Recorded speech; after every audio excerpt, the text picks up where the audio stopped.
Elon Musk has done it again, ladies and gentlemen. Yesterday was the grand unveiling of the new Cybertruck. Fresh out of Dexter's laboratory, he made a big live performance showing off the truck, and man, it was fucking wild. Expectations were subverted harder than in Game of Thrones. The design is like nothing I've ever seen before. Let me just show you some clips from the unveiling. So I present to you the Cybertruck.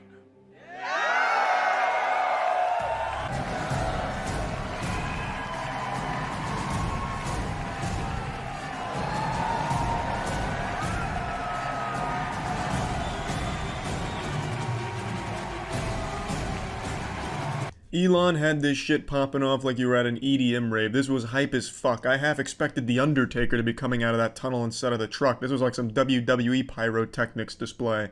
This is the Super Bowl of truck announcements.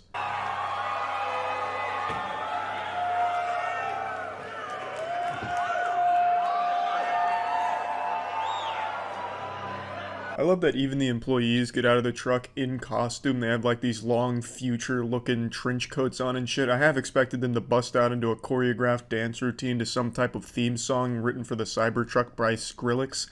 But that didn't happen, unfortunately. But I love the costuming. It's fucking great. Now, obviously, this whole event has drummed up a lot of attention online, mainly due to the peculiar design of the Cybertruck. Doesn't look like anything else. And he's not wrong, the Cybertruck looks like a lot of things, and none of them are a truck. The first thing I thought of when I saw it was Lara Croft's tits from the PlayStation 1 game. It's so goddamn pointy at the top, like you're driving around like a fucking paper sailboat. It just looks so low polygon, like as if you entered into a Halo game but the Warthog's textures haven't finished rendering, so it's just like this mess of polygons on your screen. I don't know why it's so goddamn pointy. I feel like you'd cut yourself just getting in and out of the vehicle. But to be honest, I actually kind of like how over-the-top goofy this looks. It's like you're driving around the spaceship from the old Atari Space Invaders game. I think there's a certain charm to it, but the rest of the performance here at the unveiling is spectacular, so let's continue. It's a regular truck door.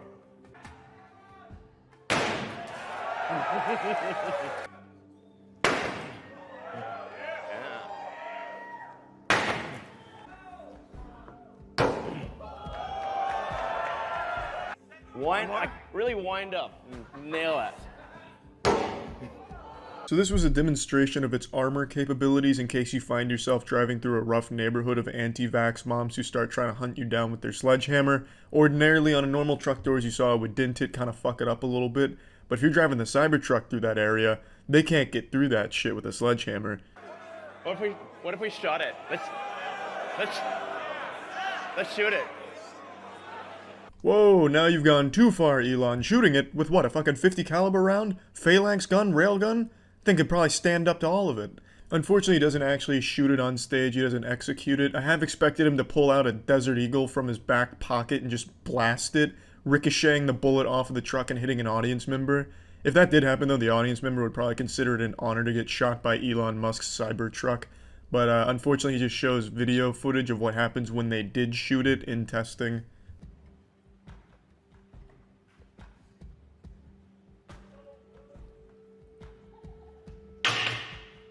Nothing. Yeah, it's still there, I guess. Yeah, not bad. Yeah.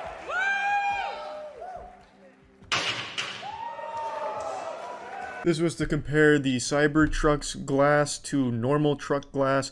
The Cybertruck glass could withstand a goddamn space shuttle taking off right in front of it, and to demonstrate that, they're using this very heavy, dense steel ball and dropping it on the normal truck glass, which shattered. Well, not shattered, but it cracked.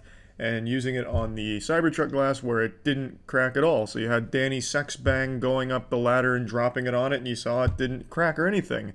Very impressive stuff, but I would have done it a little differently. If I was in Elon Musk's shoes doing that, I would have had like a Cirque du Soleil juggler juggling those steel balls and then just dropping them one at a time onto the piece of glass. It would have been a really cool performance, and I think it would have added a lot more to the display. Sure? Yeah. Oh my fucking god. Well, maybe that was a little too hard. It didn't go through. So that's a plus side. Let's try the right. Try that one, really? Okay. Yeah. Sure. Oh, man. It didn't go through. Unfortunately, that man's arm is just too strong. A professional pitcher throwing that steel ball at the glass, it never stood a chance. He could take down a fucking building with that. He's got like a little wrecking ball for an arm, and he's just throwing it at it. Yeah, there was no chance. So unfortunately, the glass cracked quite significantly, which wasn't in the script, but god damn it, Elon Musk's recovery was pretty solid. At least it didn't go through, so that's good. You're being hunted down by a major league pitcher with a steel ball in the Cybertruck. May fuck your glass up, but it ain't gonna take you down.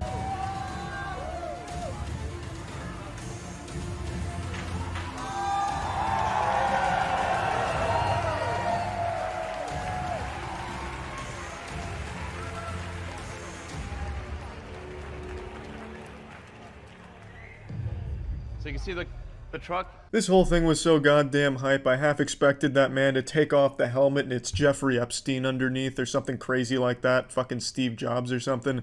But no, it's just a normal man. He was driving that ATV that looked like it was a huge paper cut hazard up into the bed to show that it can sustain big weight, stuff like that. And that's pretty much where the truck unveiling ends. I think the truck is super goofy, which makes it cool to me. And yeah, what a design. Elon Musk has done it again, baby. Fuck yeah. See ya. Twitter is a remarkable cesspool, but there's never a shortage of interesting things you can find on Twitter, and it pains me to admit, sometimes I'll just be glued to some shit going on Twitter. Today was one of those cases. So for those that don't know, for those lucky few that don't use Twitter, congratulations first of all, but second of all, you missed out on a fucking classic scam. So today, a lot of big celebrities' Twitter pages were hacked. Bill Gates, Elon Musk, Barack Obama, all of the pages were hacked and posted the same message, which is right here. You know, it is send bitcoins to this wallet and I'll send double the amount of bitcoins back to you. This is a literal RuneScape scam. To anyone that grew up with RuneScape, you will immediately recognize this doubling scam.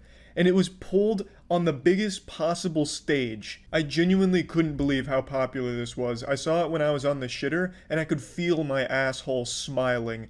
I half expected to scroll down into the comments and see another post from the hackers saying, also, send all of your most expensive clothing to this address and we'll trim it for you for free. You know, just really commit to all the RuneScape scams. For those that don't know, I'm sure all of you know RuneScape scams like free armor trimming and the doubling scam.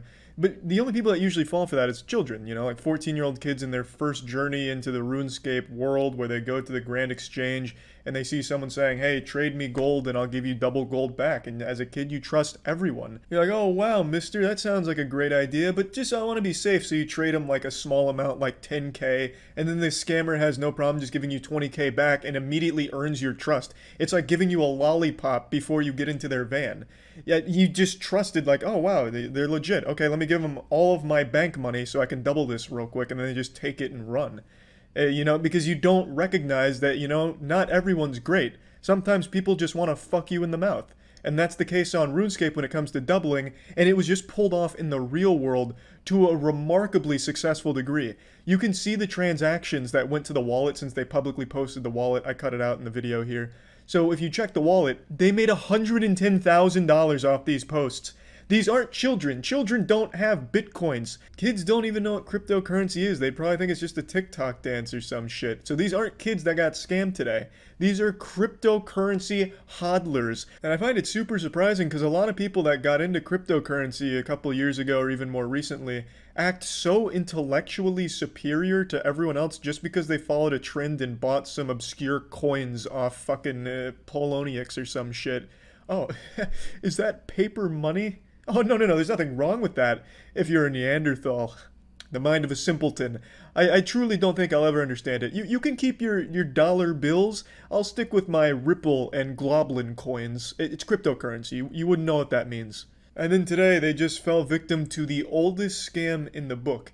It's fucking crazy. I'd never celebrate someone getting scammed, but how the fuck could you have possibly fallen for a doubling scam? Especially from the accounts of Bill Gates, Elon Musk, and Barack Obama. How can you possibly think that people that wealthy would need you to send your Bitcoin into them so they could send double back? In what universe does that make any sense? On RuneScape, there's kind of an excuse. I mean, you don't know who's on the other end of that keyboard. It really could just be someone looking to do a good deed or some shit. That does kind of happen on RuneScape from time to time. But here, why the fuck would billionaires be asking for the money up front in order to send it back? I just can't wrap my head around who could possibly fall for that. But people did. $110,000 worth of Bitcoin got sent to that fucking address in less than an hour. That's how many people fell for that. And if you look at the replies to it, you can see some really sad stuff, some really upsetting things from actual people. You can see their account. It's real people saying things like, this is just what I needed. Thank you so much, Bill Gates. This is really going to mean the world. I don't have a whole lot of Bitcoin, but doubling this really will just make such a huge impact for my life. And I really can't thank you enough, Bill. And then he sends that shit in, and obviously he's not getting anything back because you're just fucking paying a scammer. It's the same people that probably fall for telemarketing scams telling you that your computer has a fucking coronavirus on it or something. It's really surprising. And it's Twitter's fault. It's obviously Twitter's fault that this was even allowed to happen and that it persisted for as long as it did. It didn't last for longer than an hour, but even that, it shouldn't have happened in the first place. So I'd like this to serve as a nice little PSA for everyone watching. Don't take everything at face value. Just ask questions like, why would Bill Gates want to double my Bitcoin? And why would I need to pay him first? I think I'll just wait and see how this plays out. People, for some reason, jump at every opportunity and just take everything they see online at face value without doing even the slightest bit of research or, at the very least, thinking about it for more than 5 seconds. I feel like on the internet, everything's like instant gratification. You see something pop up and you have to like it right away. Or you see an opportunity and you have to just jump right on it. Send me your used panties right now and I'll send you $500. And then you go and buy a pair of panties or something to send in. You don't get the money back because obviously they're just huffing the panties for themselves. You just need to just stop taking everything at face value. I think a lot of people learned a very important lesson today, and it was a very expensive one too. It's a fucking shame, and I actually can't believe a doubling money scam just got pulled off in the real world. That's fucking wild. RuneScape economics actually do kind of translate to the real world, it seems. Fucking insane. But anyway, I just wanted to talk about that. That's about it. See ya. What an absolutely wild morning full of shocking surprises. I never thought it was possible for me to get any taller at my age. I'm 27 and like the epiphyseal plates close at 20 and whatever. I didn't think it was possible to grow anymore. And I didn't. But I also didn't think it was possible for Elon Musk to just outright try and buy Twitter. And that seems to be happening right now. Today, Elon Musk put out a public statement with a real offer to buy Twitter, which was sent to Twitter at $54 a share. So coming out to roughly a $43 billion buyout of Twitter. I said publicly I don't think there's a chance Elon would ever try this. Not that I'm like Elon Musk's PR guy or his fucking therapist or whatever. I don't know him. It's not like a parasocial relationship. But this guy goes on Twitter and dank meme shit posts every day. I remember for a little while he was talking about buying Fortnite just to shut it down. Thinking about buying Santa's workshop and hiring all the elves to pump out Teslas for all the good boys and girls in the world. He makes posts like that all the time, like, yeah, I might just buy this, might just go ahead and take control of this. And he never does or anything, so when he initially made the tweet saying, yeah, I might just buy Twitter, why not, fuck it. No one really took it seriously, myself included. I swear to God, Elon Musk took a puff of a joint one time on Rogan, and that changed his life, it feels like. Because from that moment, he just started going like a little hard here, getting a bit wacky. I wouldn't be surprised if tomorrow he makes an offer to try and buy heaven from God. But anyway, no one took him seriously when he's like, yeah, I might buy Twitter.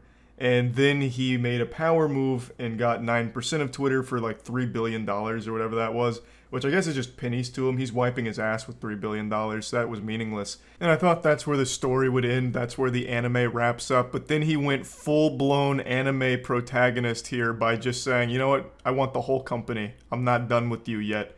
So he makes a formal offer for a crazy price at $43-ish billion because he wants to make it better for free speech and improve the platform overall and take it private because he doesn't want the company public anymore. And it's just truly wild. Now, what I find to be the most interesting part of it is the way that he's doing it with a very public statement. It feels like he made a twit longer to buy the website. When I first started reading it, I thought I was looking at a fucking YouTuber apology or like drama between internet creators. Let's go ahead and read it. I invested in Twitter as I believe in its potential to be a platform for free speech around the globe, and I believe free speech is a societal imperative for a functioning democracy.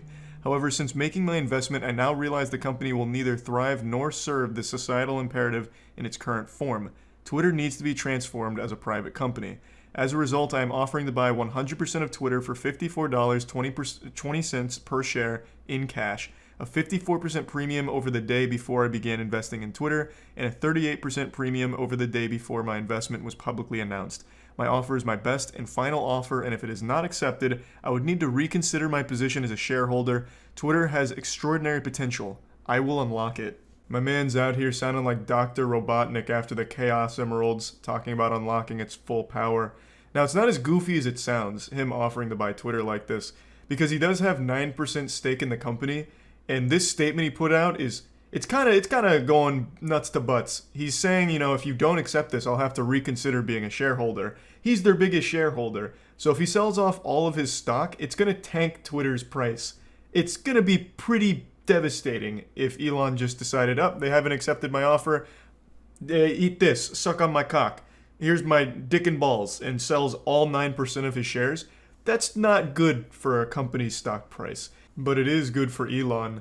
I'm a dumb troglodyte and not super smart when it comes to these things, so in my eyes, it seems like he put his ass in their asshole, where even if they don't accept his offer, he just gets to sell his stock and make money off of that, which is good for him, or they accept his offer, and he gets the platform that he's been fucking addicted to for the last few years. This guy posts more on Twitter than a 16-year-old girl. So, I mean, he gets to have his dream platform under his belt and do with it what he wants. I don't exactly know what he's going to do to make Twitter better, if such a thing is even possible, but I also don't think he can make it worse. I imagine it's just going to be exactly the same as it is right now. But I've been wrong millions of times before. Maybe he's going to change Twitter where you log in and get free fucking ice cream. I couldn't tell you. But from the perspective of a little reptile brain idiot like me, it seems like no matter what Twitter decides to do here, Elon Musk wins. He either gets Twitter or gets a big payday when selling the stock. But you know who never wins with an Elon Musk tweet? Gab. On every single tweet Elon makes, I see fucking Gab make a desperate post for Elon to notice them. Gab is supposed to be a free speech alternative to Twitter or some shit, but every time I've checked out their website for even a fucking millisecond, the top posts are either QAnon conspiracies or just actual racism, and the comments just have a lot of people using the N-word. I don't know if that's the entire community, it's probably not representative of the entire Gab group, but Jesus Christ, it is fucking weird. And I really feel like every single time I see Elon tweet, Gab is just beneath them replying to it, either begging for some kind of attention or recognition from Big Daddy Elon, or begging for investment. So when Elon made this offer tweet where he goes through like trying to buy Twitter, Gab made their offer to Elon saying, this is all a bunch of hogwash. This is garbage, Elon. How about you sell your Twitter stock and then invest $2 billion into Gab and we'll take the world over? And it's just so desperate. And then he even signed, it comes from their CEO, and then he even signed it at the bottom with Jesus Christ is King. Even the Gab community wasn't excited about it. You can read some of these posts talking about like the relationship between Elon and Jesus Christ isn't strong enough, and about a transhuman agenda to build a prison planet.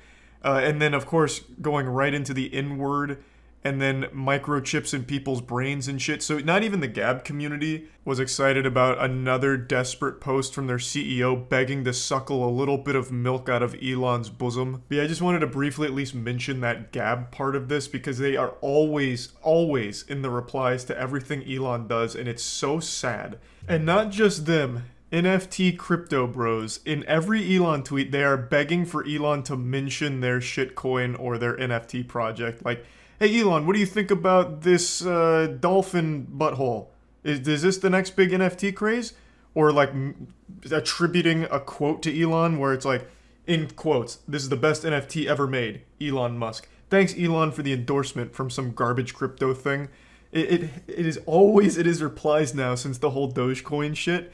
It's wild. I don't know how there is so little shame on Twitter. But anyway, I just wanted to at least mention those two things briefly. So the whole situation is wild with Elon attempting to buy Twitter.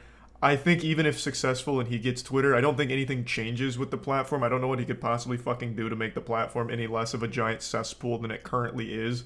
But, I mean, good luck, I suppose. To me, it just seems like he's throwing $43 billion or $41 billion. I actually can't tell because a lot of different places are reporting a different number. Between $41 and $43 billion, it just seems like he's flushing it down the toilet. And it's the grossest, filthiest toilet imaginable since it's Twitter. But yeah, anyway, just wanted to at least talk about it since it's such a crazy topic. That's about it. See ya. Did I jump scare you? Yeah, I bet I did. You coward. You make me sick. Your weakness is pathetic. But now that I got your heart pumping a little bit, I want to talk to you about an absolutely wacky lawsuit that I read about today. Elon Musk is being sued for $258 billion because of Dogecoin. This is the story of how one angry Dogecoin enjoyer named Keith teamed up with Saul Goodman to try and win more money than some country's entire GDP, all from a shitcoin. Now, not much is known about Keith other than he invested in Dogecoin in 2019, thanks almost entirely due to Elon Musk's tweets about it, promoting it. He was under the impression it was a legitimate investment and a good idea. And fast forward to today, where Dogecoin has eaten more ass than pinworms, and he's a little upset. He claims he has been defrauded by Musk, and it was actually all part of a pyramid scheme. Keith was feeling awfully gluttonous and is suing for $86 billion in damages, as well as triple damages of $172 billion. He's suing Elon Musk, SpaceX, and Tesla. He's aiming to score a hat trick here. He's arguing that Musk and his companies falsely and deceptively claim that Dogecoin is a legitimate investment when it has no value at all. Man, who could have seen that coming? What a surprise. Dogecoin actually doesn't have value? It was started as a joke in 2013. It was a meme coin. And you know what they say? Live by the shit coin, die in shit. This was always going to happen. This was always the predetermined fate for every Dogecoin enthusiast. Unless you were a galaxy brain gigachad like me, who put a little bit of money into Dogecoin right when the hype train really started just because of pure FOMO. I put in it like 20 cents and just turned my brain off and dumped into like a lot of other shit coins as well. But Dogecoin I got in on like 20 cents and then I sold it hours before Elon Musk was going to appear on SNL because I knew nothing good ever comes from SNL.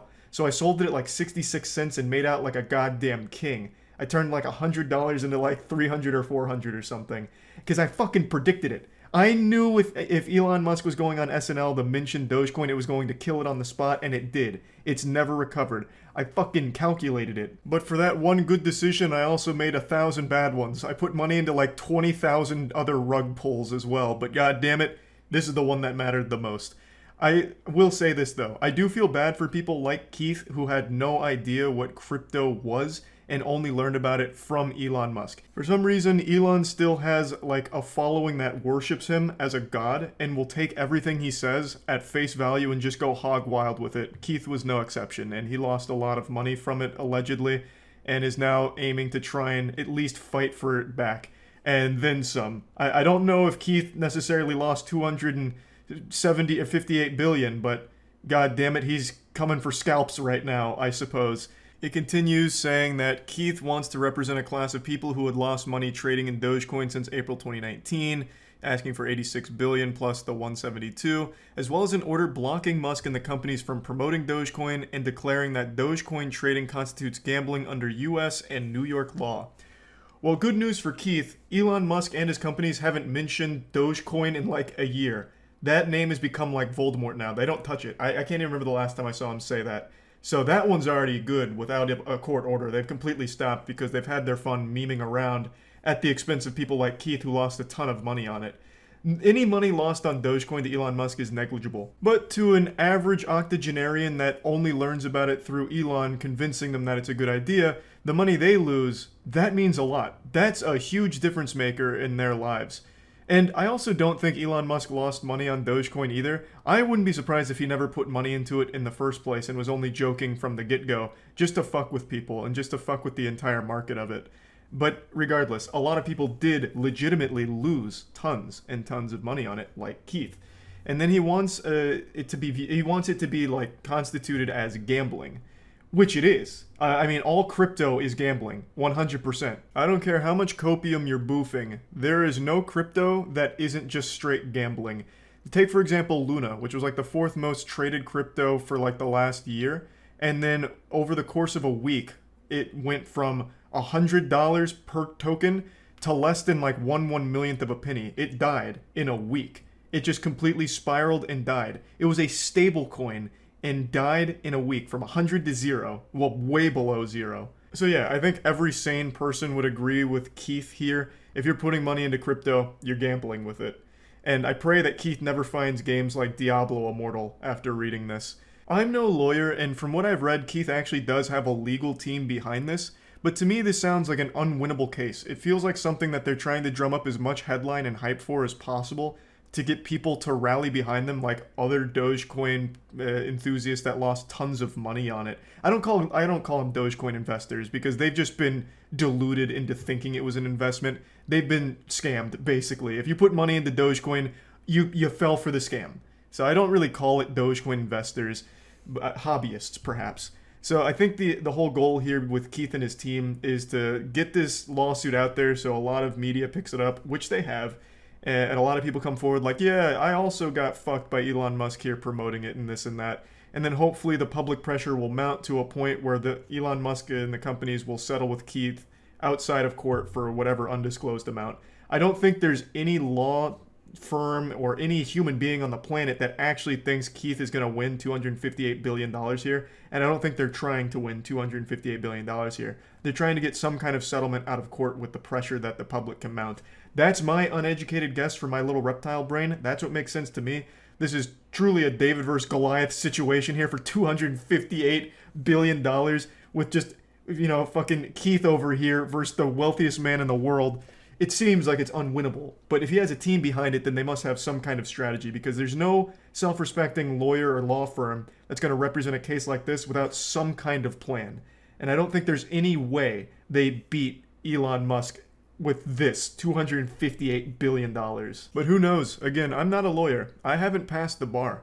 Maybe this somehow makes it all the way to court and Keith shows up with the goddamn Avengers of lawyers and they lay a biblical smackdown on Elon Musk and his team. Just fucking Hulkmania goes wild and Keith somehow wins and becomes instantly overnight the wealthiest person in the world. I don't think we're living in that fantasy, but hey, again, I guess it could be possible. No, I'm just kidding. I really don't think it's possible in any dimension in the multiverse. But I guess I could be wrong. Who knows? Anyway, one other thing I'd like to mention. I've seen this story float around a little bit on Twitter, and people get mad at Keith, just calling him like an idiot. It's your fault. You did this. I can't believe he's even bothering to sue Elon Musk. And to a certain extent, I agree. It is entirely Keith's fault that he put money into this without doing even the bare minimum amount of research on what he was putting money into and just taking shitpost tweets as fact. One of the things I saw pop up in one of the articles talking about this is Keith used a couple of Elon Musk tweets as an example for him deceptively promoting Dogecoin as legitimate. And one of them was, Tesla's going to put SpaceX is literally going to put a literal Dogecoin on the moon. And like, you have to be stupid to read that tweet and be like, oh my god, they're actually going to do that? Quick, sell this, sell my car. I'm putting it into Dogecoin. Honey, what do you mean you're leaving? Like, yes, there's a lot of self-responsibility there. It is, at the end of the day, Keith's fault that he put into it. But I really cannot help but feel bad for people like Keith who trusted someone they looked up to lead them in the right direction to financial security. Yes, it is Keith's fault, but I can't help but feel bad for him and people like him that bought into it. And yes, this lawsuit is comical. Going for $258 billion out of falling for a shitcoin meme, it's a silly lawsuit. But I, again, just can't help but feel sorry for him because I'm assuming he lost a lot of money, like a meaningful amount of money in his life, and is just desperately doing anything he can to try and get some of it back. But yeah, I just wanted to talk about this a little bit, and that's about it. See ya. The day of reckoning is upon us. The Armageddon the Bible warned us about has finally come true. The demon of Dogecoin has taken over Twitter, and he's already made some massive changes internally. It took only a matter of minutes with Elon Musk at the top of the Twitter food chain for him to let WrestleMania run wild and start firing people including 3 top Twitter executives, the CEO, the CFO, and the chief legal officer. All of them were immediately just let go by Musk. Now, of course, they're not leaving without some compensation. They're getting a lot of money in this firing, but even still, he just took 3 of the top executives and just said, pack your bags, you're going home. But before I get into those changes, I want to go over the reception to this news because I've already seen some wacky tantrums being thrown about it, and overall, people are more divided than my butt cheeks on how to feel about all this. So I want to give my perspective right away. I'll toss my take out there. I think this is just going to be a huge nothing burger that most people are going to forget about in 2 weeks because there's not going to be any meaningful, noticeable difference in the platform itself with Elon Musk at the helm. I think the problem with Twitter isn't necessarily a platform problem, it's a people problem.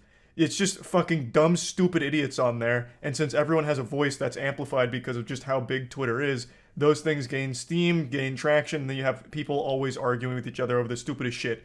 Biff Cheeseburger over here is talking about how women are sexually abused because it's their own fault for what they're wearing, and then that ends in a giant viral conflict where people are somehow debating this as if there was ever even like a legitimate argument in the first place, besides just the incoherent ramblings of a raving lunatic. So I don't even think the biggest problem with Twitter is with the platform itself. It really feels to me like the main issue is just the people. Twitter is a more toxic place than Chernobyl. Twitter is like the modern age equivalent of using asbestos in everyday life, just slowly killing your brain cells instead. It's just awful. And I don't know what Elon Musk could possibly do to make it better, but I also don't think there's anything he could do to make it worse. I think currently Twitter is in the worst possible state it could be, and even if he starts unbanning accounts, I don't see that somehow making the platform worse. Like, it really feels like it's genuinely rock bottom, like the bedrock in hell itself. So really, the only way to go is up from here, but I just don't see it happening. I can't imagine a world where all of a sudden Twitter rallies and becomes a positive force for good in the world. But maybe I'll be proven wrong. Maybe Elon Musk has some grand vision for the platform that I'm too stupid to see. Though I highly doubt that he has any plan at all besides he thought it'd be a fun joke and he wipes his ass with $40 billion, so why not buy it? So anyway, that's my whole take on it. Oh, I will say though, as I've been very upfront in the past, I'm not a huge Elon Musk fan. I'm not like a diehard Musketeer or whatever the super fans call themselves, or the cult-like following he has with crypto bros who huff copium every single day, replying to all of his tweets, praying that he'll at least give them a crumb of attention to try and save their dying shitcoin. Yeah, overall, I'm just not really an Elon Musk supporter, and even I don't think this is going to somehow plummet Twitter into an even deeper shithole status, but some people really seem to think so. I won't go through a ton of them. In fact, I really only want to look at one. Most of the responses were very pretentious and exaggerated about how this is like going to ruin the entirety of society. This is going to plunge us into a deeper divide and everything's ruined now that Elon Musk has Twitter. But the one I want to focus on is one that I saw floating around all over the place, and it said, "The gates of hell opened on this site tonight." As if they weren't already. There are pedophiles using Twitter openly. Zoophiles that get viral posts talking about how zoophile acceptance is important. Twitter is already the gates of hell, and we are constantly taking a look into the abyss. That's not going to change with Elon Musk at the helm now. It's not like it was in a good state before Elon Musk. It's not like Elon Musk came in here like a burglar in the night and stole the crown jewel of society. He basically came in here like a garbage man and swept up a pile of dog shit and kept it to himself. Nothing is really much worse right now. I don't know what this journalist who made the tweet was seeing. I don't know where they were that all of a sudden Elon Musk taking over suddenly sprung forth all kinds of foul miasma that just spread throughout all of Twitter like a plague. It's exactly the fucking same. The only thing that has changed is internally, and they are big internal changes. By firing these top executives, he's sending a message that he's just gonna run this shit with an iron fist, and he's been very adamant about making Twitter more welcoming to free speech and less censorship. I'm not a fan of censorship, I've made that clear. I have an overall dislike for censorship, so it's not like I'm exactly crying over him firing people that were very for it. So him firing these people doesn't make me upset. It seems to have made other people upset, which surprises me considering most people don't like the state of Twitter pre-Musk anyway. So I don't think there's anything wrong with trying to change course and experiment with other options to make Twitter somehow marginally better. He said in a Twitter post that he's going to be forming a content moderation council with widely diverse viewpoints and that no major content decisions or account reinstatements will happen before the council convenes. And so far, this is the only strategy he's revealed publicly with this team that he's going to be setting up. And I guess we'll see how it all plays out. I, again, don't think this is going to lead to any massive changes, positive or negative, to the user experience on Twitter or the platform as a whole. I guess we'll see, though. I'm always up to be pleasantly surprised. Well, if it's positive. So yeah, that's about it. See ya. I really didn't think Twitter would ever have a stupider idea than super follows, that paid monthly subscription to your favorite Twitter account. I thought that was going to be like the magnum opus of incompetence for the site. But Elon Musk took over now, and his neurons are working overtime. He's rubbing the Dogecoins in his brain together and creating some absolute insanity when it comes to bad ideas for monetization. So let's talk about his new $8 a month subscription for check marks on Twitter. Elon Musk has only been the head of it for like less than a week and is already proving me wrong. I said he wouldn't make like any change whatsoever. It'd say exactly the same. But dude is fucking cleaning house at the company and implementing some absolute brain-dead ideas. So I'm sure you guys all saw he's looking to charge like $20 a month for verification. After Stephen King's like, nah, I'm out, he started haggling with Stephen King in this public embarrassment, like a humiliation fetish from Elon Musk. He's like, oh bro, but what about $8 a month? So now he's rolling with $8 a month. Here, actually, I'll just pull up the tweet so you can read it. He like starts groveling at Stephen King's feet.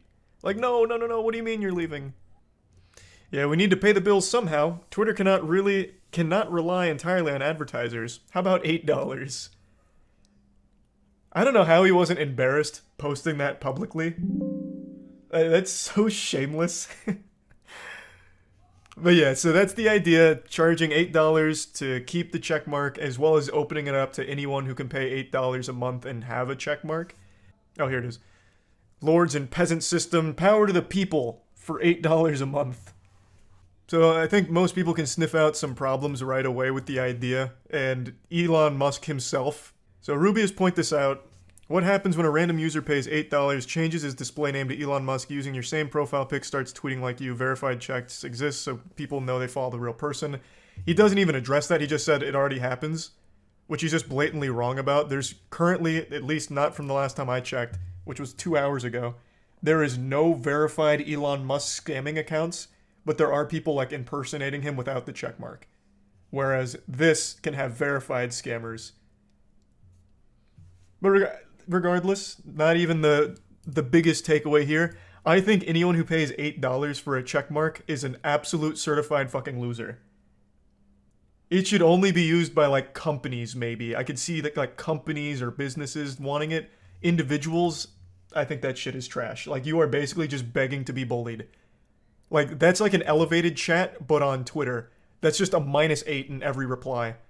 I would not take a check mark from anyone seriously anymore. It would be too embarrassing. But yeah, his whole thing is like, it's going to...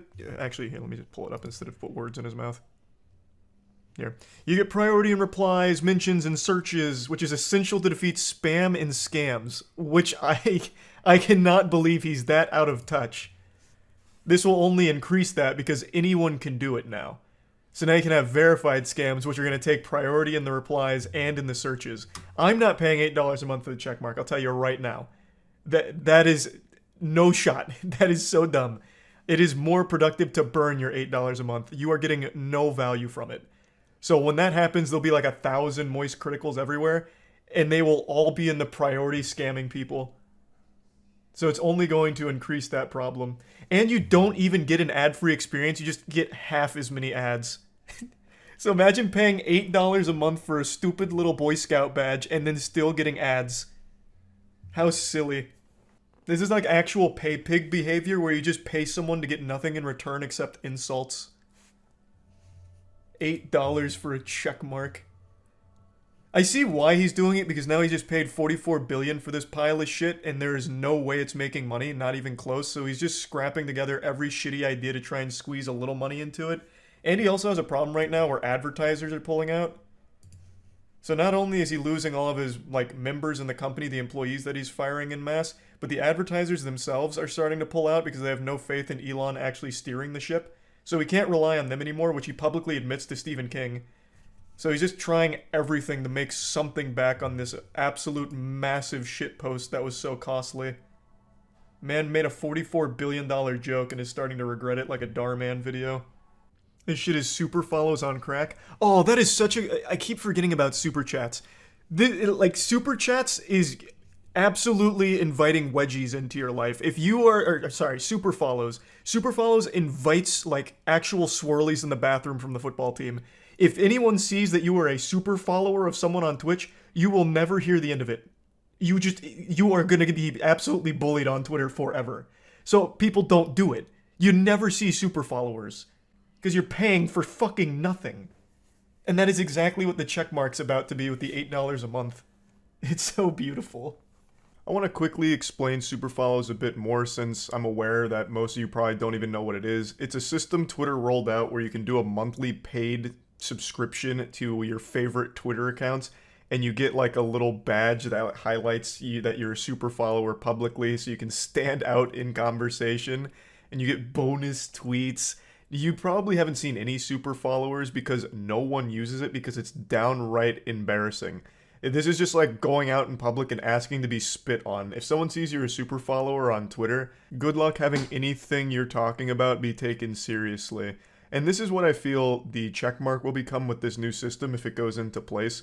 Because you're paying for nothing, and it publicly shows that you are wasting your money. So of course you're just going to be insulted for it, and I think that's going to be a deterrent for people buying it. Like, I just don't see why anyone would when you don't get anything in return for it except for a public badge that lets people know you're wasting your money. Oh, to all complainers, please continue complaining, but it'll cost $8. Fucking epic. That's a fat own right there, noobs, from the mastermind of memes. Let that sink in. I mean, I wish he would have just shut it down. Maybe this is like a long-term play to like slowly wean people off of it, which would be pretty big brain. But it would have been better if he just like, yeah, I regret it, I'm shutting it down. That would have been fantastic. But now he's just gonna go out sad here with this one. Just a way to make money. Yeah, it's a desperate way of making money. One that I don't see going super well. The only people that are gonna use it are people that do it to troll or scam. Why the fuck is a normal person gonna care about having a check mark on their name? Yeah, I'm Biff Cheeseburger from North Baptist University. I want to be verified on Twitter. I'll pay $8 a month for it. I saw, like, even the Elon meat writers that pretty much support everything are kind of scratching their heads here. Because for $8 a month, you're getting nothing. You get priority in replies, yeehaw, so you can say L plus ratio quicker than most people and have it at the top. Like, you don't get anything out of that subscription. They keep comparing it to things like Netflix or Hulu subs, but think of all the content you get from anything else with a subscription. Fucking RuneScape, you get an entire thousands hours worth of gameplay. World of Warcraft, and then any streaming service ever. You get fucking tons of content. On Twitter, you get a check mark, you get a badge. It's worthless. Like, if it was a one-time payment, I could see some people doing it. But a subscription, a monthly subscription to have that, nobody's doing that, except for businesses, maybe. No shot. And you don't even get an ad-free experience, so it's even worse than, like, anything else, like, alternative. O.J. Simpson finally getting his checkmark. True! O.J. Simpson made that post to Elon. Now that Elon's got Twitter under his control, maybe now I can get verified. And he can for only $8. So we finally got the real OJ with that check mark. You can be like OJ Simpson on Twitter. Let's go. Fucking huge. So I can make fake government accounts for only $8. We were talking about this on the podcast, and someone in the chat made like a really fun suggestion of just impersonating foreign policy like higher ups. Because you can do this infinitely, right? Even if you have to verify via photo ID and you get banned for impersonation, you can just do it again. You can just keep doing this over and over again and keep changing your handle to like anyone with a position of power and just going fucking hog wild. He said the $8 will help fund content creators. Is there any info on this? Oh yeah, he did say that. No, that just seems like buzzwords to get people more on his side because people love that kind of sentiment. I don't know how the fuck that's gonna fund content creators on Twitter. Like, what the fuck is a Twitter content creator? Like, just anyone with a big following on Twitter? I think the payable verification at this point is meant to reduce bots and not meant to signify that an account belongs to a public figure. Yeah, but it's not going to stop anything with bots or scams or anything, because it's open to anyone. You can just pay $8 a month. It's just going to be a little costly to promote your scams, but you're going to get more out of it because it's going to fool more people because of the check mark. And since it floats to the top of the replies now, and since it's going to be the first things that come up when you search things, scams are going to be much more prevalent. Assuming it goes as he has it stated so far. Maybe he has fail-safes in mind, but he certainly hasn't said that yet. How will this stop bots? Bots already exist now, and when you implement buying verification, you'll have the same bots plus easily verified bots. I don't know, like, he's not very in touch. It doesn't, like, I don't see how this stops spam or bots. It seems to me to only increase spam and scams, but I guess we'll see. Like, it doesn't seem to stop bots. The bots are still there, and now some of them can be verified. When I was growing up, I was an extremely religious kid. I stole my friend's Digimon cards in 4th grade and I never forgave myself. I was convinced I was going to be banished to the Shadow Realm, sent straight to hell. I knew that I had just broken one of the 10 commandments, but I couldn't, fight the demon that told me to take those Digimon cards. I thought the Lord was up in heaven wiggling his finger saying, no, Charles, enjoy your time with Lucifer for this. But then I remembered what I was always taught. That the Lord could forgive any sin, no matter how great. But now that I'm an adult, I've learned that that's just not the truth, because there is one sin that is unforgivable, and that's cringe. And nobody is more cringe than Elon Musk. Now, I know I've made quite a few videos about Twitter and Elon Musk over the last month or so, but that's just because there's been so much silliness going on with it. But people keep thinking I'm some mindless drone who hates on him blindly for no reason, and that's just not the truth. I always give credit where credit's due. Talked about this on stream, but I'll mention it quickly in this video before getting into the actual meat of the topic. Elon Musk seems to have been taking a hardline stance against the open pedophiles that were using Twitter unimpeded for years. I read a report recently that he's banned thousands of accounts from these predators that were openly sharing explicit child materials on Twitter. Those accounts are now gone, and I think that is a wonderful, great thing that he's done. I never have any problem giving appreciation for good things done by people that I might not like. Like, I don't just assume everything that someone does is evil just because I'm not a huge fan of them. Now, getting on to today's topic. Elon Musk has embarrassed himself publicly yet again. He was invited on stage at Dave Chappelle's most recent comedy show and got booed. Extremely booed. It sounded like when Valve revealed Artifact at E3. Ladies and gentlemen, make some noise for the richest man in the world.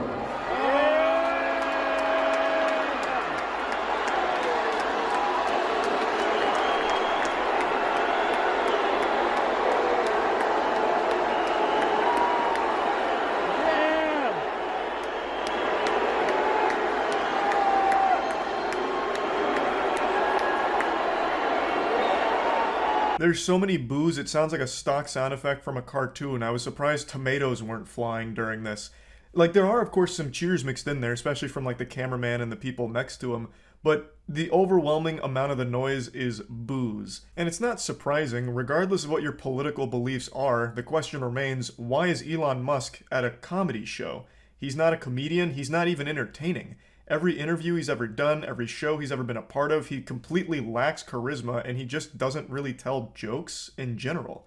Like, on Twitter he tells jokes, but those are stolen from replies. I actually saw him do that in real time once on stream when we were just going through like some latest Twitter drama. He had literally taken the top reply to a tweet about Kathy Griffin being banned, saying, well, she was actually banned for impersonating a comedian. Elon Musk took that reply and then 30 minutes later said the exact same thing. Just stole it. He's like the Amy Schumer of Twitter. He also, of course, doesn't make his own memes, he just steals those too, so he's not exactly like an entertaining person. Why is he going to be like the guest at a Dave Chappelle show? Like, he's not going to go up there and tell jokes, and he clearly didn't have like a script or anything because he really flounders here. Like, this was rough. This was brutal to listen to. I also don't think it helped that Dave Chappelle just introduced him as the richest man in the world. Like, what kind of response are you expecting there? Like, cheers like, oh, whoa, whoa, whoa, he's got a lot of money, whoa, he's got a lot of money, wee! that's what I came here to see, a rich guy and no comedy.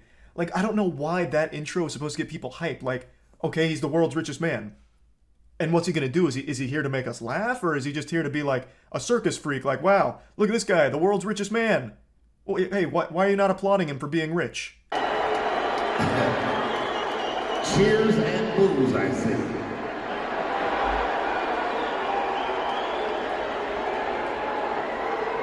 Elon. Hey, Dave.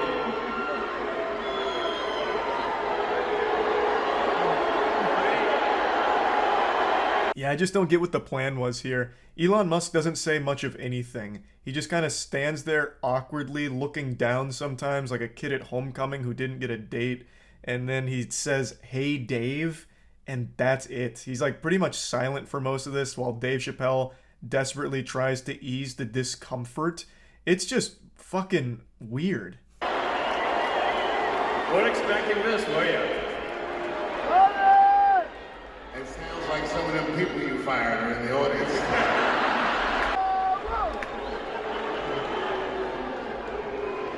Hey, wait a minute. Those of you booing.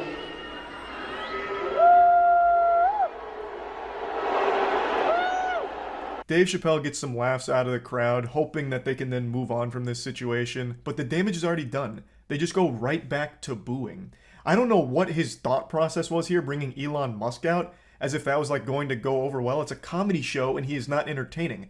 Like, set aside the political beliefs or anything of what the audience might disagree with Musk on. The fact of the matter is the guy is just not entertaining. So why bring him out to a comedy show? Like, he's already come out here and now has killed the vibe of the entire atmosphere, like a cop showing up to a frat party to shut it down.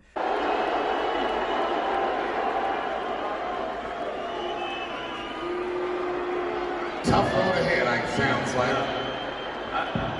But you notice one thing, all those people are booing, and I'm just pointing out the obvious.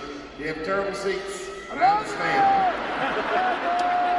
All coming from way up there. This is when it gets super sad. Dave Chappelle starts fighting for Elon Musk's honor like a K-pop stan going to defend him in the comment section. So Dave's diving in front of all of the boos that are being tossed his way like he's deflecting bullets from the president. And he just shits on his own audience for not liking Elon Musk popping out here like a jump scare.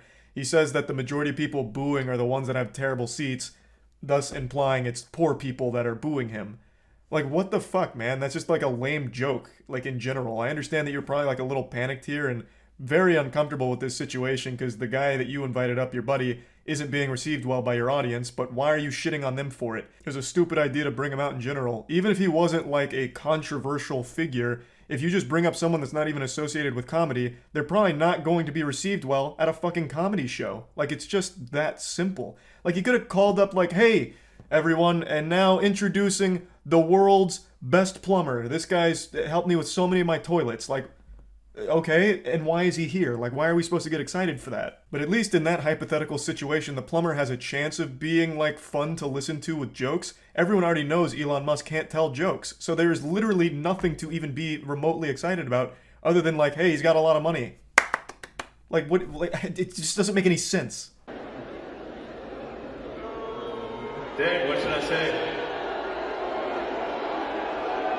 Don't say nothing. Okay. It'll only spoil the moment. Do you hear that sound, Elon? That's the sound of pending civil unrest. Oh, that desperate Dave, what should I say? Oh my god, it's like in middle school when you're giving that class presentation, you're super nervous and you start freezing up. Oh, fuck me. Dave, fucking help, please. What should I say? Tell me what to say. Like, what a disaster. Now, we talked about this on the podcast, and Kaya made a good point. What should have happened here if they really wanted to integrate Musk into this, it should have been treated like a roast session. The guy is not good with, like, scripts or anything. Look no further than SNL when he fucking bombed on that. But you could treat it like a roast session where Dave Chappelle makes jokes about him, you know, all that, and Elon Musk takes it on the chin. It makes him look humble and like a good sport. But this is just a disaster. And speaking of disasters, the first 2 accounts that posted footage of this got deleted. Now, whether or not they were banned for sharing this embarrassing moment of Musk, or if they deleted the accounts themselves, there's no telling. But the first 2 accounts that posted this video are no longer on Twitter, which is a little weird. I'm going to hope they deleted it themselves and weren't banned for showing this video. Because if so, that would be a huge red flag on the enforcement of Twitter's policies, because this violates no rules. This is just showcasing a really embarrassing moment from Elon Musk and Dave Chappelle here. Like, that's not against the Twitter terms. There's no reason why that should lead to a ban. So I'm hoping that their accounts were just deleted, and that them being banned is just a conspiracy. But there's no telling. What is confirmed, though, is Elon Musk made this tweet about 2 or 3 hours after being booed off stage at Chappelle's performance. Now, whether or not this is in response to getting booed, I don't know for sure. But he said the woke mind virus is either defeated or nothing else matters. So he leaves the stage with tears in his eyes, his ego shattered, and then shortly after, this tweet comes up. I don't know if this was just weirdly timed pandering or if he's actually blaming woke people for getting booed off stage, but to me it feels like he really believes the only people that would boo him are woke people. My man, you were at a Dave Chappelle show. That is not a woke audience. You can't keep falling back on this woke boogeyman and just writing off people that don't like you as being plagued by wokeness. You went to a comedy show, you're not a comedian, and you're not entertaining. Of course that wasn't going to be received well in any universe. Oh, also, I think it's only fair I mention how the show actually wraps up. Elon Musk gets into a crouch position, makes a huge gesture, gets the mic and says, "I'm rich, bitch." And that's it. And he actually butchered that line, by the way. He delivered it like there was peanut butter all in his mouth, so he couldn't actually get all of the words out properly. And then the music plays and they walk off. It was rough. This just goes to show you no amount of money in the world can prevent you from being cringe. That's about it. See ya. No need for dilly-dally, you already know what we're here to talk about. Twitter is the gift that just keeps on giving, like a birthday party clown that never runs out of ribbon to pull out of his thumb, and it makes me continue to burp and clap while smiling. It's a beautiful disaster, a blunder that never ends. It reminds me of like that cheese rolling competition that happens every year in the UK, where they throw a cheese wheel down like a really steep hill, and people just throw themselves down the hill, hurting themselves the whole way, tumbling, chasing after that cheese wheel. That's Twitter, constantly hurting itself in pursuit of that cheese. And in this case, it's the big cheese, the biggest cheese, money. Twitter is a platform that just burns money forever. And with Elon Musk at the helm now, it is desperate to start turning some kind of profit, or at least mitigate the losses as best as possible. Because obviously you don't want to own a business that just keeps taking spaghetti out of your bank account here forever and burning it. So they've been coming up with all kinds of different plans in order to try and make Twitter generate some level of money. And I've followed it pretty closely. I've made quite a few videos going over a lot of the silly stuff that's happened recently, but I haven't talked about it very much, even though they have made some decisions that I still think are comically bad. For example, you can now no longer even access any Twitter content unless you log in. So if you try and read a tweet, watch a Twitter video, or anything like that, and you're not logged in on desktop, you just get taken right to the sign-in page, which I think is a luxury afforded only to Twitter. That is the only platform that can get away with that. Imagine if you went on YouTube and it wouldn't allow you to watch any videos until you signed in. It'd kill the platform. But Twitter is more addicting than heroin, and the people that are hooked on the product perpetually need their fix. It reminds me of Bane from Batman, how he constantly has those tubes that are filtering that juice, that venom, into his body in order for him to live. That's a lot of people's relationship with Twitter. They fucking need that poison in their life. So if they're forced to log in to even view anything on the platform, they'll do it without a second thought, really, with a smile on their face. But it's really the only platform that can get away with it. They're the only platform afforded that luxury. Other platforms like YouTube, again, for example, would absolutely see a drastic decrease in the amount of traffic that they get. Platforms like Reddit, too, I imagine if you have to log in to read anything on the platform, would also see a significant drop-off. But we're not here to talk about that change. Instead, I want to focus on the big change from today. And that is Elon Musk finally targeting data scrapers, which is a legitimate problem. I want to make this very clear up front. Data scraping is actually a problem. I didn't realize how big of a problem it was for so many companies until I watched Mudahar's video on it today. And data scraping is extremely expensive, and there is so many people exploiting a lot of like API and just in general a lot of shady shit going on with data scraping, that it is something that does require a solution. But this is Elon Musk's solution, and it's basically just kill the host as well as the parasite. So he's imposing a limitation on all accounts. So he says, to address extreme levels of data scraping and system manipulation, we've applied the following temporary limits. Verified accounts are limited to reading 6,000 posts a day, unverified accounts up to 600 posts per day, and new unverified accounts to 300 posts per day. Now, to be clear, this just means if you see this many posts. It's not about how many times you post. If you post something, it counts as 1 on your daily Twitter allowance. But if you scroll past a post, that still counts. So anything you scroll by, anything at all on Twitter counts as posts. So if you scroll through like 10 comments, that's 10 of your 300 posts for the day if you're a new unverified account. So people have been speedrunning to see how long it takes to reach this limit. And right now I believe this is the world record, 2 minutes and 33 seconds. But keep in mind, this any percent route here is about 2 minutes worth of time loss to setting up the account itself. So the speedrun goes from actual nothing, you don't have an account, to then going through the captchas, going through the codes, the emails, and all of that. And it's about 2 minutes to set up your account, and then the other 33 seconds is spent scrolling. And then this is what you get at the very end of your journey here. Rate limit exceeded. And most people get this within the first couple of minutes if it's a new unverified account.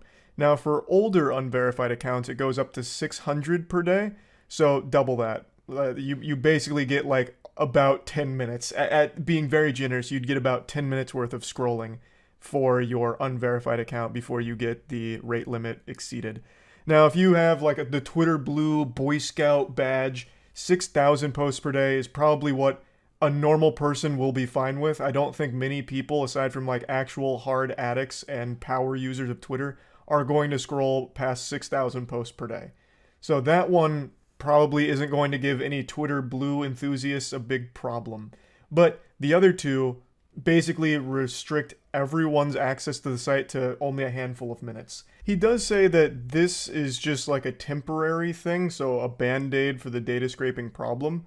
Not sure exactly how long they're going to engage in this social experiment of self-destruction, but he is saying up front that it is temporary. So I guess this is just going to be a matter of waiting to see how long it continues for. Now, this is good and bad because I've been very vocal about how awful I think Twitter is as a platform for the mental health of everyone that uses it. So anything that gets people off the platform for an extended period of time, I think is a good thing. It gets them doing other things that aren't just brain rot on Twitter. But of course, as a platform, it does provide real value to a lot of people as well. So for a lot of like businesses or artists or anything like that that rely on Twitter in order for marketing or in order to get their content out, it's very rough because so many people are going to hit their rate and not see what you're posting, or you won't see what they're posting if it's something that you actively check in on. And of course, Twitter is invaluable when it comes to like real world important events. Like a lot of times that news breaks on Twitter and people follow it there. But with the new Twitter allowance here for what you're allowed to see a day, you'd have a very hard time keeping up with a developing story, especially like, let's say it's in your area, so it'd be like really important to you. If you hit your Twitter allowance, you exceed your rate, you now get cut off from that information. So there is like an actual problem here with this system. It's a bit deeper than just go touch grass now, loser. This is a good thing. You're free. You can go touch grass. There is like an actual underlying issue with this whole format. So it is a big issue overall, and you can see why this would kill the platform. If you can only use it for 10 minutes per day, it's not exactly going to be something that stands the test of time. It becomes less of a social media platform and more of like a mobile game daily quest that you do in a couple of minutes and then you're done for the day, which is exactly what Mudahar said in his video, and he's right on the nose with it. That's 100% correct. The number one thing that online companies are salivating over is how to keep you on their platform. It's the reason YouTube has such a robust recommended algorithm. It's constantly feeding you videos it thinks you want to watch, because if it's things you want to watch, you stay on the platform for a longer period of time. All of these companies are fighting for your time. They want to keep you there as long as possible. With this new Twitter policy, they're now driving you away from the platform as quickly as possible. So they're trying to target data scraping to solve that problem, but they're giving themselves a new problem, which is nobody's going to be able to use the service anymore. You are driving users off of the platform in a matter of minutes for the vast majority of your user base.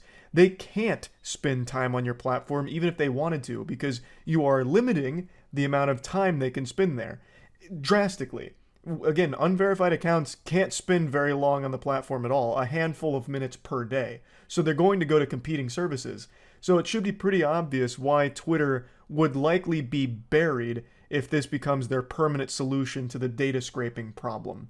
It won't be a site that's able to exist anymore because it won't have a user base left, because they literally would not be able to use the platform because they'll hit their rates so quickly. It's what's been happening all day to so many accounts. And Elon Musk recognized that as well. He must have seen that so many people were instantly exceeding their rate and being cut off from the service, so he increased it to 8K, 800, and 400. That 400 makes pretty much no difference. That is negligible. That'll give you an extra 5 seconds worth of scrolling, so that's who gives a shit. The 800 gives you maybe another couple of minutes of scrolling, and then the 8,000 doesn't really matter because that wasn't the biggest issue with the change. Or maybe I'm dreadfully underestimating just how addicted people are to Twitter. Like maybe people are scrolling past more than 6,000 or 8,000 posts per day. But regardless, he increased the limit because so many people were hitting it so quickly. As I was recording this video, he increased it again to 10,000, 1,000, and then 500. The 500 is still, once again, not a big difference. You're still going to have to be rationing your time on the platform to make sure you don't see unnecessary tweets that take away from your allowance. So that is, again, still not going to be a big deal. It adds maybe an extra 3 seconds to the speedrun route.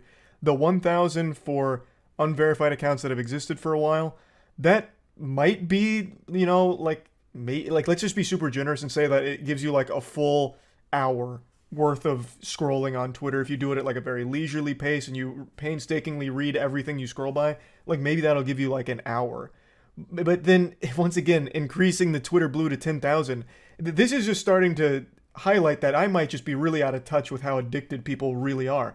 Because again, I thought 6 or 8K was probably not really the big issue with this, because I didn't think most Twitter Blue subscribers would be that deep into fucking doom scrolling forever. But I mean, he's increasing the Twitter Blue one again to 10K. So I mean, there must be an issue on that front as well. But regardless, you can see that the rate limiting of everyone on the platform is starting to cause some kind of internal panic. Clearly the goal is to combat the bad actors with data scraping, but it's coming at the cost of killing the entire platform for everybody else.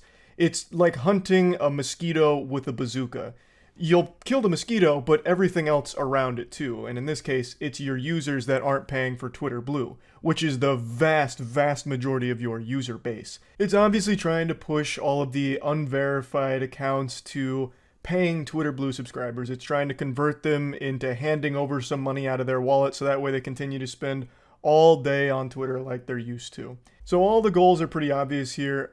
Obviously trying to stop losing as much money as they are to data scraping, and also trying to convert the people that aren't willing to drop some doubloons on Twitter into people that will pay money for a Twitter Blue subscription, so that way they can unlock the, bigger allowance for the site. They can spend more time on there. They get to unlock more time with Twitter. I don't know how successful that's going to be. Hopefully it won't be at all. I really don't see a world where people hit their rate and then just immediately like grab their fucking credit card because they are scratching at their neck for more Twitter immediately. I hope that isn't the case. But regardless, should this system carry over for a long period of time, I really do see it being the legitimate end of the site. Again, most people aren't going to be paying for a service that has been free for as long as it's existed. So I just don't see a world where all of a sudden they're going to be okay with it now. But like Mudahar, I recognize that data scraping is a problem that requires a solution. And somehow Elon Musk found the worst solution to the problem. I don't have the answers though. So don't look at me to, cough up something genius here to stop data scraping without ruining the entire platform for all of the users that aren't paying for it. Because I don't know how to even begin combating it. But surely there's got to be something else that doesn't immediately nuke the whole platform. So I guess we'll just have to wait to see how everything continues developing here, but I did think this was actually pretty fascinating. Twitter is one of the few platforms that repeatedly makes decisions that I think are counterintuitive to long-term health of it, but it's still around, it hasn't died yet, and maybe it'll endure this change as well. There's no telling, but just wanted to talk about it a little bit. That's it. See ya. I don't like talking about Twitter. I want to make that very clear. Even just saying the word Twitter burns my mouth leaving it. It feels awful, like I'm gargling sewage. But I just can't resist. The platform has become a factory of goofs. It's like Willy Wonka's chocolate factory, but instead of producing candy, it produces the weirdest ideas ever. How can I resist pure, refined silliness like Twitter's decision-making process? Every time I swear I'm done talking about Twitter, they announce something that drags me back in. I'm like a drug addict that just keeps falling off the wagon again. They just keep putting the heroin in my veins. But honestly, laughing at Twitter has become a harder drug than anything currently out there. It's baffling. So, I'm sure all of you saw by now, Elon Musk has announced that Twitter is being rebranded as X. Just X. It's not short for anything, it's not part of anything, it's just the single letter, X. And I swear to God, Elon Musk has been more obsessed with the letter X than a pirate looking at a treasure map, because for at least 2 decades now, he's had that on his brain. Apparently, the original name he wanted for PayPal was X.com, and he has squatted on that, looking at it as some kind of nugget of genius for over 2 decades, and he has dusted it off, and right now, X.com currently redirects to Twitter, so I'm guessing that's going to be the new domain, since he recently did buy it back. Now, obviously, X.com looks like a porn site, but I guess that doesn't matter to him because X is just super cool in his eyes, which I think proves that he has to be one of the most uncool people on the planet. Being obsessed with the letter X is like something a 12-year-old on Xbox Live when choosing their gamer tag does. But I will say, in his other company, SpaceX, the X looks good because it's part of something. It's not just X on its own, it is part of something else. So it actually looks cool. I think SpaceX is a great name. And not only that, he even named his own baby X. Well, at least part of his name is X. It's X and then a random captcha here. I think it's supposed to be like a plane or something, I already forgot. But it's very clear Elon Musk loves the letter X, more so than Xander Cage in the Triple X movies. Like, this is wild. Not only because, obviously, it's very wacky, it's very, very wacky. Like, the dial went from silly all the way to wacky and then kept going, teetering all the way on bonkers territory with this decision. Because Twitter is one of the most recognizable brand names on the planet. One of the most recognizable brands ever, really, probably. And now Elon Musk has executed the bird, getting rid of the bird. It is transitioning over to X now. Here's what the logo looks like. I think it very much looks like something out of the Call of Duty game battle scene from way back in the day. It looks like one of those really quickly put together emblems. But this is the future here. The bird has been put down. Like Elmer Fudd, but instead of hunting rabbits, he was hunting birds here. It's just so weird, because this is going to be the worst SEO ever, X. Like, searching up X is just going to be fucking awful trying to get to where you want to go. It's also just a horrible name in general that just sounds super lame and embarrassing. And it's even weirder considering how Twitter had spawned its own terminology for when you send out short sentences on the platform. They're tweets. They're retweets when you post them back on your page from someone else's page. When you post videos on Twitter, you reference them as Twitter videos. So what a lot of people have pointed out under this change, when you're referencing videos on X, you're going to call them X videos. And those of you who know, X videos is the biggest porn site in the world. So it's going to be real confusing real quick. And also, what's the new term going to be for when you tweet? You're sending an X.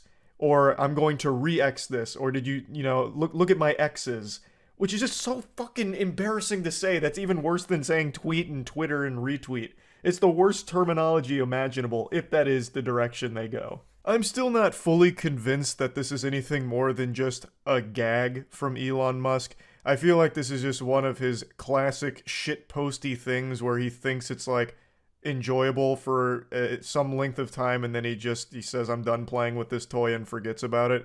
I don't know if he's actually going to do this. It would be a really dumb decision too, because again, you bought one of the most recognizable brands ever, and now you're just completely changing the brand name and brand identity. What's the point? All of the hard work of brand building was done for you. You had the easiest part of the brand building process. It was already a juggernaut of a brand. Why are you going back to try and start over with a new brand and a much worse name and a much worse identity that people are already laughing at? It just doesn't make sense. So I feel like he probably won't actually go through with this if it is an idea he's toying around with. I feel like this is just going to be a short period thing that he's kicking around and maybe goofing a bit with. But I guess we'll see. He's made some inexplicably odd decisions with Twitter so far, so I guess it is possible. Clearly, I don't think this is going to kill Twitter, or, sorry, the platform formerly known as Twitter. I don't think everyone's just going to stop using it because the name is shitty, but it's just such a weird thing to do. It doesn't make any sense. It's such a counterintuitive decision. This isn't going to help it become profitable, which I think is like the main goal right now since it bleeds so much money and is so fucking directionless. This is only going to set it back in that direction because now you're going to have to like repitch all of the major brands on why they should work with X, which again is going to be easily confused for pornography often, which is going to make it very hard to work with other brands, I would think. Let me give you a great example because I have a first-hand account of this. Our esports team is named Moist. That's a bit of an odd word. That's a bit of a yucky word, but that's not even like something that can be conflated to porn easily. It's just one of those words that makes you feel a little icky. It's just one of those words that makes you raise an eyebrow. And just because of that, there have been many brands that don't really want to work with us just because of the name, and solely because of the name. Imagine now with X, a brand name that if you make one typo immediately takes you to porn, is extremely hard to find through just search engine optimization. It's just going to be a hard thing to get across. Brands are probably going to be a little apprehensive about it, I would think. Assuming, of course, the logic carries over and remains consistent, I think X is a significantly harder to sell name than Moist. But that's just me, and of course that's not exactly the most unbiased judgment there. I've definitely got a horse in this race, but it does seem like X is a much worse name for brands to work with. Just going off of basic common sense here. Now, to me, it's still not entirely clear if he's truly committed to removing Twitter and the bird from everything on the platform and really just diving in deep, cannonballing into the X pool and rebranding fully to that entirely. But according to this article, and according to a Threads post from platformer managing editor Zoe Scheifer, according to her, she says that Twitter's business was already renamed X Corp, and that he said that their email last night would be the last time he emails them from that company address. It would now be fully X Corp. I didn't know that he had renamed Twitter business on the inside to X Corp. That is so fucking lame. Like, if you're going to do this, just choose a cool name. Like, it really does feel like I'm back on Xbox Live when I was 11 years old going by the name Fast Fighter and playing with my friends that had X's in their names everywhere because they thought it was the coolest shit ever. How the fuck is this an adult man who is this obsessed with just the letter X? I don't get it. If you're going to go through all of these hoops and rebrand Twitter, whatever, choose a cooler name. Like, just choose something that sounds cool or is just better overall. X is so embarrassing. Going on Twitter right now is already shameful enough, and this is just going to make it be even more miserable. Having to say that you went on X and read a couple of X's or saw the videos posted on X or whatever. It's just, it's so dumb. Yeah, I just had to talk about it. I couldn't resist. It's just so weird. It's such a weird decision. That's really about it. See ya. Lord, forgive me because I'm about to sin again. I have sworn time and time again that I would do my best to resist making fun of the platform formerly known as Twitter, but I can't help myself. They keep giving me little layups that I can't help but just finish at the rim on. Just when I thought I was out, they pulled me back in. I just made a video making fun of the Twitter rebrand. It's now just called X, the letter X and nothing else, which, as I said, is very embarrassing because it sounds like something on Xbox Live in a Call of Duty lobby from 2009 where every 12-year-old thought having X's in their name was cool, and I thought I had finally got it all out of my system. There's no more jokes left to make about this low-hanging fruit. Until just now, with breaking news, they released their new official tagline, and I couldn't believe it. My jaw was literally on the floor. I was more stunned by this tagline than I was with the ending to Inception when I first watched it. I shit you not. The report said that their tagline was "Blaze Your Glory." And I didn't believe them at first. I thought this was propaganda because surely no one is that uncool. What does this even mean? Blaze your glory. That sounds like a meaningless nothing burger that an anime protagonist would have shouted in a 2004 throwaway anime. I just can't believe someone could be this lame. I don't think evolution would allow for someone to be this uncool. We didn't evolve over the course of millions of years to reach a point where someone has made it to the apotheosis of cringe. I just don't believe we're there yet. Yet, all of the evidence points to the contrary. Elon Musk might legitimately be the lamest person to ever exist to think that this is cool. Blaze your glory. What does that even mean? It sounds like a sexual euphemism, like, oh, fuck, I'm up late, lotion on my hands, and I'm blazing my glory right now. I actually went to the App Store to check this for myself because I thought I was being lied to. I couldn't believe we existed in such a cursed dimension that would allow someone to think that this was cool. But it's true, it's real. That is the tagline for the platform formerly known as Twitter. It is blaze your glory. That is worse than those old Discord cringe messages that would pop up when you try and launch the program where it was like, calculating RAR meme threshold, need to construct additional pylons for optimal memeing. Quick, get to cover, Wumpus is a fire in his laser. Watch out, Springle just deleted all your base. Your base no longer are belong to us. That old garbage, this is worse. Blaze Your Glory is like 50 times worse. I have legitimately been giggling about this for at least 10 minutes, which is why I'm making a whole video once again making fun of this platform, even though I have sworn that I would stop, like, control myself, the urge, but I can't fight it. It's like that scene in Knock Knock with Keanu Reeves, where he gets tied up by the two girls, and he's like, I didn't fuck you, you fucked me. You came into my house and you sucked my cock. You sucked my dick. It was free pizza.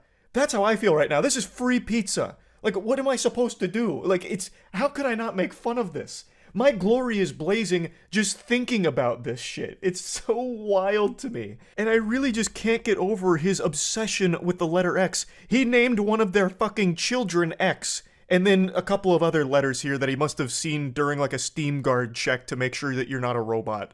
Like, I understand that it has some kind of connotation with some kind of fighter jet or something, but once again, it's probably chosen by Elon Musk just because the letter X is in it. And for fucking 20 years now, over 2 decades, he's wanted X.com. Like, he wanted that to be PayPal originally. They shot that down for obvious reason because very clearly it seems like a porn site. But now he's got fucking full reign, unthrottled, uncircumcised, and unhinged. So he's got X and he's letting it all rip. There is no one but yes men surrounding Elon Musk just saying, go wild, brother. And he is. The glory will not stop being set ablaze right now at the X headquarters. Just a few nights ago, they set up some kind of X sign, like a light beaming off of a sign to the building, like it was the goddamn bat signal, but for fucking cringe. It was just like the letter X on a building. It looked horrible. It was disruptive. It was awful. It is just a non-stop roller coaster of embarrassment. I really don't know how it's possible to be that uncool. Like, it's incomprehensible to me. I grew up as a fucking loser, a weirdo, for sure. But even I would know that this is so embarrassing. My cheeks would never stop being red. I would never show my face out of shame. I would legitimately be in a paper bag for the rest of my life. I wouldn't let people see my face if I was the guy that kept doing this shit with X and Blaze Your Glory. The shame would just be far too much to even put into words. I just, I can't help but make fun of it. I really can't. It's begging for it. I think there is a chance Elon Musk has some kind of humiliation fetish. Like, the more people say that it's lame, the more he wants to be insulted for it, it feels like. This seems deliberate. This can't be accidental. No one is this accidentally uncool. It's a plague because it's infecting other people into being just as lame. There's a lot of people that will just defend anything Elon Musk does with the platform and then get mad when people make fun of it. So it's not just him. He is infecting and spreading the lame virus. He's like the Axe body spray for online losers, where a lot of people will flock to him as like this group feeling of being like successful and cool, and like they're always going to battle for their leader Elon Musk, which makes no sense. Again, I don't really care about Twitter's success or its failure. I'm just laughing at the goofy decisions made along the way. So I'm just going to bring up one tweet here. It's not even this person in particular I have a problem with or anything. This is just the general attitude about how when I make fun of it, I'm just coping with the success of Twitter under the leadership of Elon Musk. I don't give a fuck. If Twitter burns to the ground tomorrow, I don't care. If it's 20 times more successful tomorrow, I don't care. I think the platform sucks. I'd prefer if it was in the dirt, buried 6 feet under. I think it's been a net negative for the entire world. But overall, its presence isn't something that disturbs me or makes me upset. I'm not coping with its success. I'm making fun of it. So even if it's 20 times more successful tomorrow, I will still make fun of it. You know what else is extremely successful? Selling soiled, used panties online to degenerates. I'll make fun of that too, but it is successful. It's very successful. A lot of women make a ton of money doing that. But just like X, blaze your glory, it's something to laugh at because it's so fucking silly. It's so goofy. So no, this has nothing to do with jealousy over a platform's success or its failure or anything. It is just legitimately comical nonsense along the way that is something to point and laugh at as a spectacle and shoot some spitballs at. It's a circus, and the clowns are dancing, honking their nose and making me giggle. It's just not that deep. There's really nothing to psychoanalyze here. You don't need to be holding up Rorschachs to me in order to get down to the bottom of it. It's just super simple. So just stop being so upset when people make fun of some goofy shit like this. Keep your glory blazing, take a step back, and share in the laughs. It's just that simple. You're not on the board of directors or anything. You don't have any like actual investment into the company. So whether it's successful or it's not, it shouldn't matter to you. Just have fun. Like, just enjoy the silly ride that we're all on here with watching all of these goofy things unfold in front of us. Maybe it'll end up making the platform 1,000 times more successful and becomes extremely profitable. And maybe, 10 years from now, Blaze Your Glory's on t-shirts. He's even got its own little mascot, like fucking Ultra Lord out of Jimmy Neutron, the Glory Blazer or something. Like, maybe it's the biggest thing in the world, but it will still always be a fucking goofy, uncool thing. Always worthy of being joked about. But anyway, I won't go on too much longer about it. That's really about it. May your glory be forever ablaze, my ex-friends. That's about it. See ya. When it comes to making predictions, I'm wrong more often than a March Madness bracket. If I was a meteorologist, they would have me publicly executed at the town square while people throw tomatoes at me because I would legitimately never predict the weather correctly. And I almost think that that's more impressive, the fact that I can't even accidentally get a prediction right. But that doesn't mean that I don't like to keep trying, so that's what I'm doing today. I may be 0 for 100 on predictions, but we're about to change that. The curse will be lifted. Statistically, you gotta get one right eventually, and this is my one.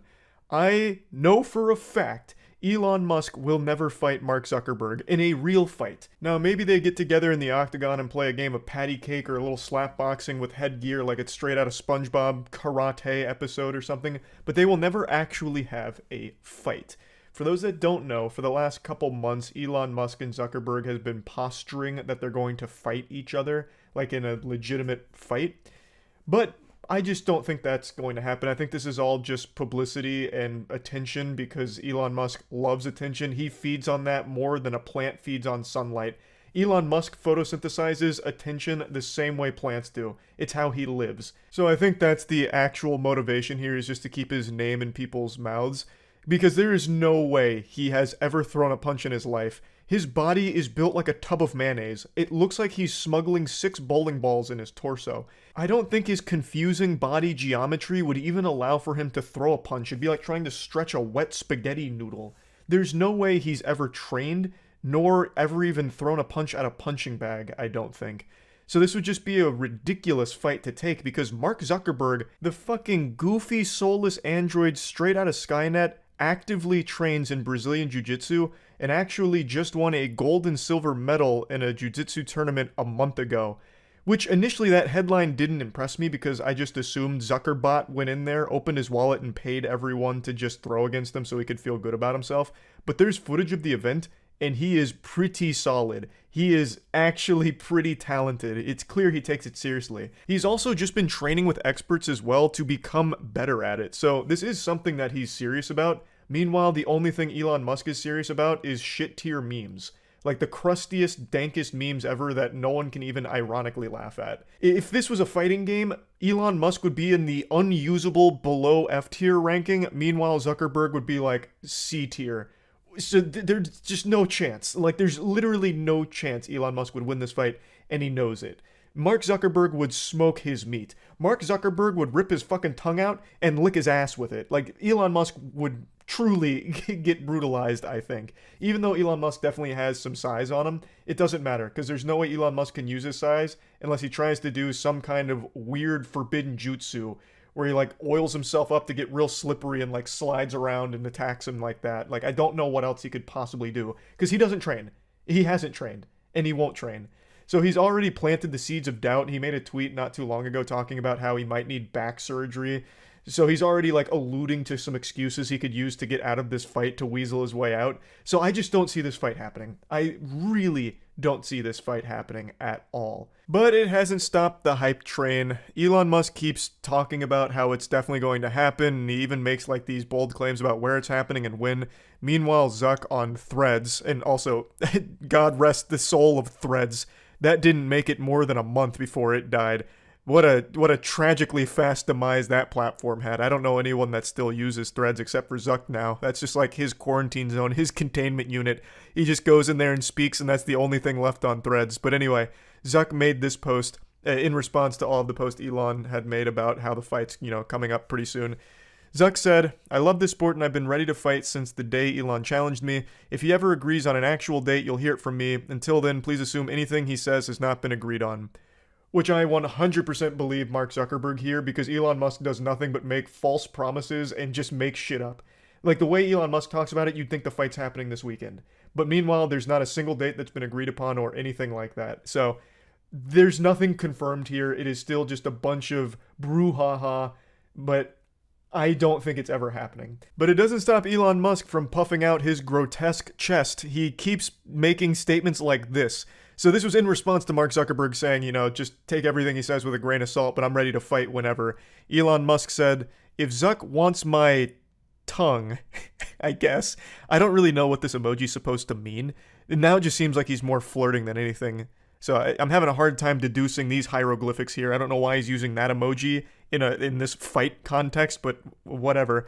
If Zuck wants my tongue, really wants a lesson in why there are weight categories in fighting so badly, I could just head over to his house next week and teach him a lesson he won't soon forget. Elon is legitimately a 14-year-old on Xbox Live trapped in the body of a 50-year-old grown man. It is incredible. Like, this is actual old Call of Duty lobby energy here. Elon would never actually fight Zuckerberg. That's what I truly believe. If he did, that would not go well, I imagine. I really do think Mark Zuckerberg would fuck him up. I really think Zuckerberg's got psychopath energy. That man's probably got so much pent-up rage from the colossal historic failure of the metaverse that this man is just looking for an excuse. And Elon Musk might be that excuse. I think he would just absolutely destroy in this billionaire beatdown against Musk. But once again, I don't think we'll ever know for sure because it's not going to happen. That is my prediction. I wanted to put it out here because sometimes I like to get my predictions out, and so far every single time they've been wrong. Many of you may remember I made a video talking about Halo Infinite not being real. I made that video like 4 years ago or something when they first showed like the early trailer, then a year went by and they didn't show anything else, and then like 6 months went by and they showed like actual pre-alpha level footage, and I proclaimed that the game is probably not real and even close to being released. But then it came out like a year and a half later. So it looked like they did have it cooking in the oven. And unfortunately, you know how the story goes, they served it raw. It was missing like half of the game's overall content it was supposed to have, and then it remained in a completely barren wasteland of a state where they weren't adding or changing anything about it, and then they eventually just canceled a lot of the components. And well, it's actually a very sad story, the post-release of Halo Infinite. Good news though on that front, they're getting it together. Halo Infinite's made quite a few new updates that are actually pretty well received. I haven't personally tried them myself, but they do seem like quality updates. They finally got Forge in the game, like 2 years late, but they got it. Like, baby steps, damn it. They finally started adding some shit to the game, finally starting to turn it around. Maybe too little too late, but the point is, I'm way off topic now. Point is, they did at least start making improvements there. But I did make the prediction that it wasn't even real, which I was wrong about, and that to tie it all back to what I was saying. Point is, I'm bad at predictions. I usually get them wrong. This one I am very, very confident on. I don't think there is a world where Mark Zuckerberg and Elon Musk have a legitimate fight against each other. I do think there is a chance that they'll have some kind of really embarrassing, silly show match where it's clear that it's not a real fight. It's just some kind of scripted mess or some kind of very haphazardly thrown together disaster where neither person is really fighting. It's just like they're toying with each other and pretending it's a fight. Like, I'm talking CW level choreography of a fight. Like, I don't think they'll ever have a real one, but I do think there's a chance they'll have a fake fight against each other just to try and capitalize off the hype. But anyway, just wanted to get that out there. That's really about it. So yeah. I was going to wait a little bit longer before fully diving in on this, but I've talked about it on stream, tickling the subject here and there, with Elon Musk's weirdest lie so far about being a Path of Exile 2 top player. For as long as I can remember, Elon has always touted himself as basically a gaming god, where anytime he picks up the sticks, he becomes one of the best to ever do it. And he's been trying that with Path of Exile 2, puffing out his chest, popping his collar, letting people know that he has one of the top characters in the game. Which he does, except it's very clear from the live stream he did, it's not actually his character. He has one or a team of people that actually pilot this character, and they just give him permission to go on the account to flex it. It's not a hurricane machine conspiracy theory. It is beyond a shadow of a doubt true that Elon Musk does not play this game.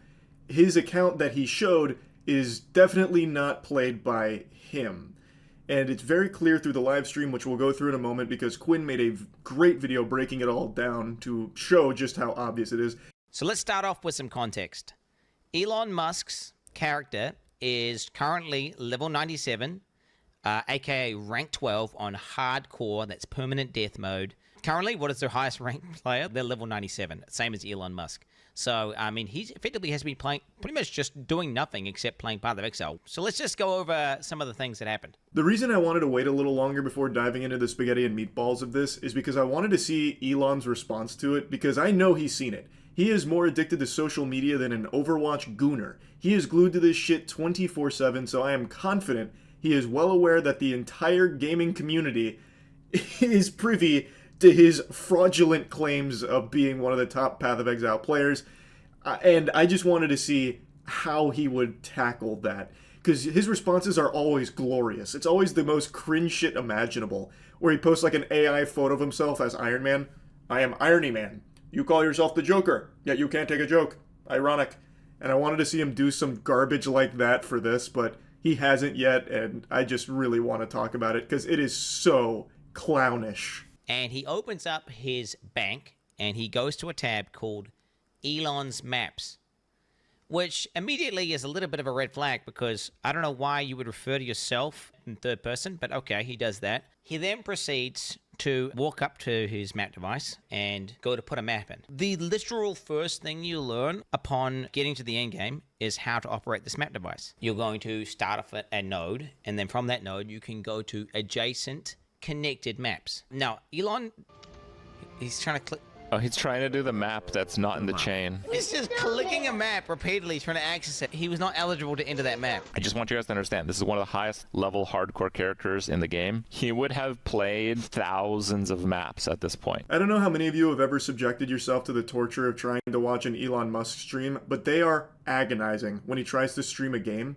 Because it's like 30 minutes of actual nothing burgers where he will sit there, AFK, and all you get is just background noise. The banging of pans, sounds like shit falling over. It's like listening to Legos exploding, and then he'll like occasionally talk, and he's still doing nothing, and then maybe he'll do like briefly one map.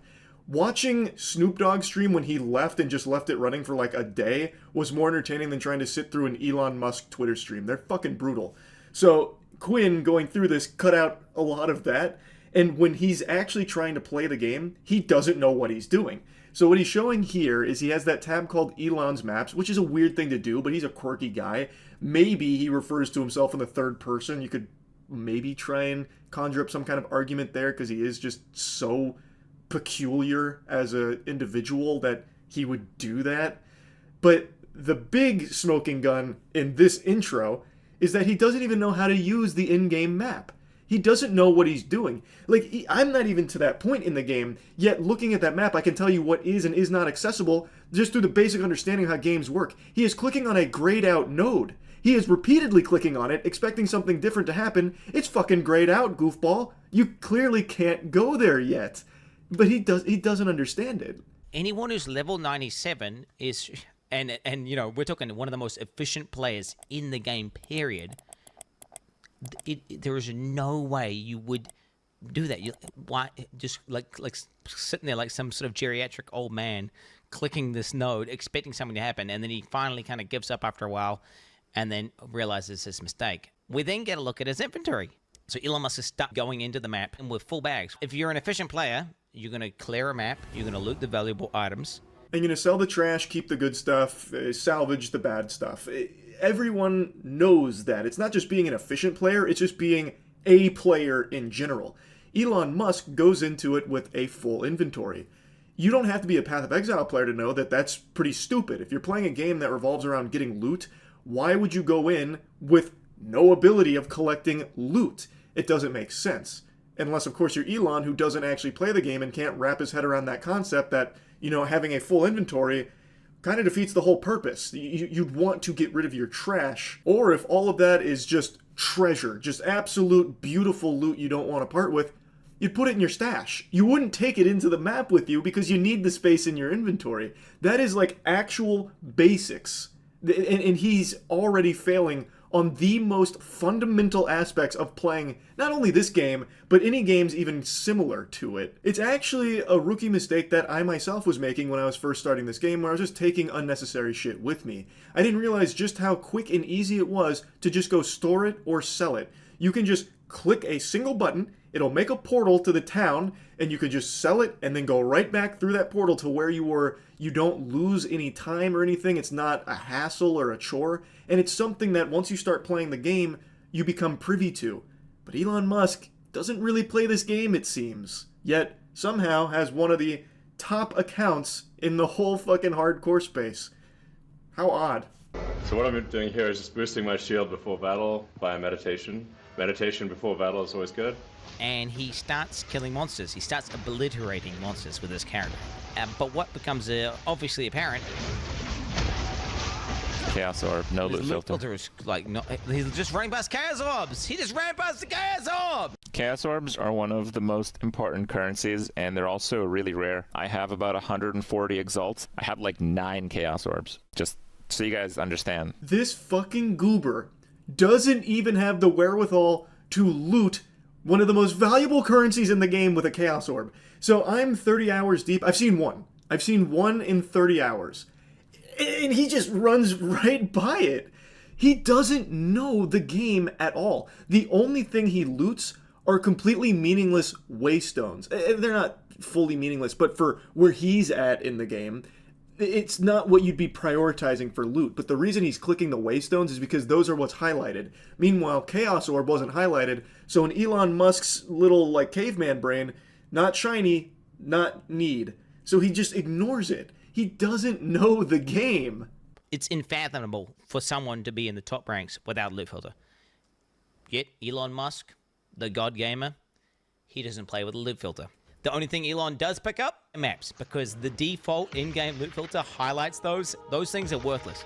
The actual items of value that he should be picking up, that he would have had to pick up in order to get the gear, leave it on the ground. He gets to the boss, he's fighting the boss, and I want to say for about 10 seconds, he sits there and he's out of mana. Mana is a resource in this game where you need it in order to use your abilities. He just sits there, default attacking the boss without activating his mana flask. Anyone who's played the game and understands the character would understand, like, oh, I'm not doing any damage because I'm out of mana. There's no explanation for him being bad at this character at this level. If he was the one that has been piloting it this whole journey, he would have mastered it. And what Quinn is pointing out is that he clearly hasn't. You can tell from his gameplay. When he's fighting this boss here, he is out of mana for an inexcusably long period of time. In Path of Exile 2, if you go out of mana, if you play League of Legends, you can immediately pop a mana flask and get it back to continue optimizing your DPS. He doesn't do that. His character is juiced out the wazoo, so he's able to get away with being so dog shit. But the fact that he doesn't pop his mana flask for like 10 seconds is crazy to me. And anybody who plays the game. It's not him being some kind of chess master galaxy braining this, or he's being frugal with his mana. Well, actually, I made a calculation that it would be suboptimal if I had popped one of my fucking 20 mana flasks at this moment, because you wouldn't understand. I'm one of the top players in the game. I'm thinking, well, 5 steps ahead of you. It's just him just being bad. It's him being bad at this character, because it's not really his character. Whoever is piloting this account behind the scenes and boosting it lets Elon go on and do these really easy maps where even when he's super shit, he can get away with being bad and not be punished for it. He then goes on to loot items off the ground. He starts dragging them into his bag. Like, I don't even know how to describe to you how painful that is to anyone who actually plays the game. And his bags are full, and he just keeps clicking it over and over and over again. Nobody, not even people who are kind of noobs at the game, do this. I don't even think Elon Musk has done the campaign, honestly. I also don't think he's finished the campaign, and I'm going to go a step further. I don't think he has ever really played an ARPG to a high level at all, including Diablo. Nobody, I mean actually nobody, is going to drag their loot into their bag once they spend any amount of hours in Path of Exile or Diablo or anything. No one's going to be doing that. That is a mistake that only your grandpappy would make if you sat him down to play this game, where you just slowly drag in the loot. Nobody fucking does that. So I really question the authenticity of his claims of being one of the top Diablo players through his own sheer blood, sweat, tears, and elbow grease and cum. I think something similar has been happening for him on Diablo, where he has people behind the scenes playing the game for him, and then he just goes on occasionally to do a couple maps to flex on Twitter streams. You're also an innovator there. Yeah, I've played a lot of video games. You think about like StarCraft, any game where a lot of people are playing. To rise to the top, you have to be exceptional, period, as a human being. Yeah. There has to be something exceptional about you. Yeah. Are you in the top 20 in the world or top 20 wow, in Diablo? Yeah. A ton of people are calling this into question now after watching the Path of Exile stream, because those are transferable skills. If you're really good at Diablo, you should at least be pretty good at Path of Exile. And he's just not. And he lacks the basic understanding of ARPG fundamentals. So how the fuck could he be one of the top Diablo players and be this clueless for Path of Exile? It just doesn't make sense. It just doesn't compute. His settings on the map transparency are turned on by default. His life values are turned on. All these basic settings that anyone in the top 100 would do, he is not doing. Maps can effectively have different content on them, and that content will be signified by icons on the map. So it could be a map which has an expedition in it, a breach in it, or it could be corrupted. Elon starts looking through the atlas, and he finds a map with, I kid you not, 4 things on it. There are 4 things there. So this one has a real risk of dying. 4 things. What are those things? God, dude. 4 things. It's 4 things, dude. You can't just write this off as him being lazy and trying to put it in layman's terms, because this stream of him flexing his Path of Exile 2 achievements isn't made for, you know, your uncle or something who's a big Elon meat swallower. This is like specifically catered to gamers. So it makes no sense that he would just write that off as just 4 things. And also, his settings make no sense for someone in the top 100. No loot filter and all of the basics still on. That's how I play. And I am nowhere near a top player in Path of Exile 2 at all. It doesn't work. That excuse of him just being lazy, it doesn't work. He could not achieve what he has in Path of Exile 2 with these settings and the way he approaches the game. It's clearly just not him that has got the character to this point. He doesn't know what those 4 things are, which is why he calls it that. He then goes on to say, oh, kid you... This is max difficulty on hardcore. If there's a way to get higher difficulty, I don't know what it is, but this is everything maxed out. Path of Exile has boss fights and endgame bosses, which are quote-unquote difficult battles, which Elon actually did do in one of his streams, where he just went into the endgame boss and died repeatedly to it. Maps are just farming. You go into maps and you farm them for loot and experience.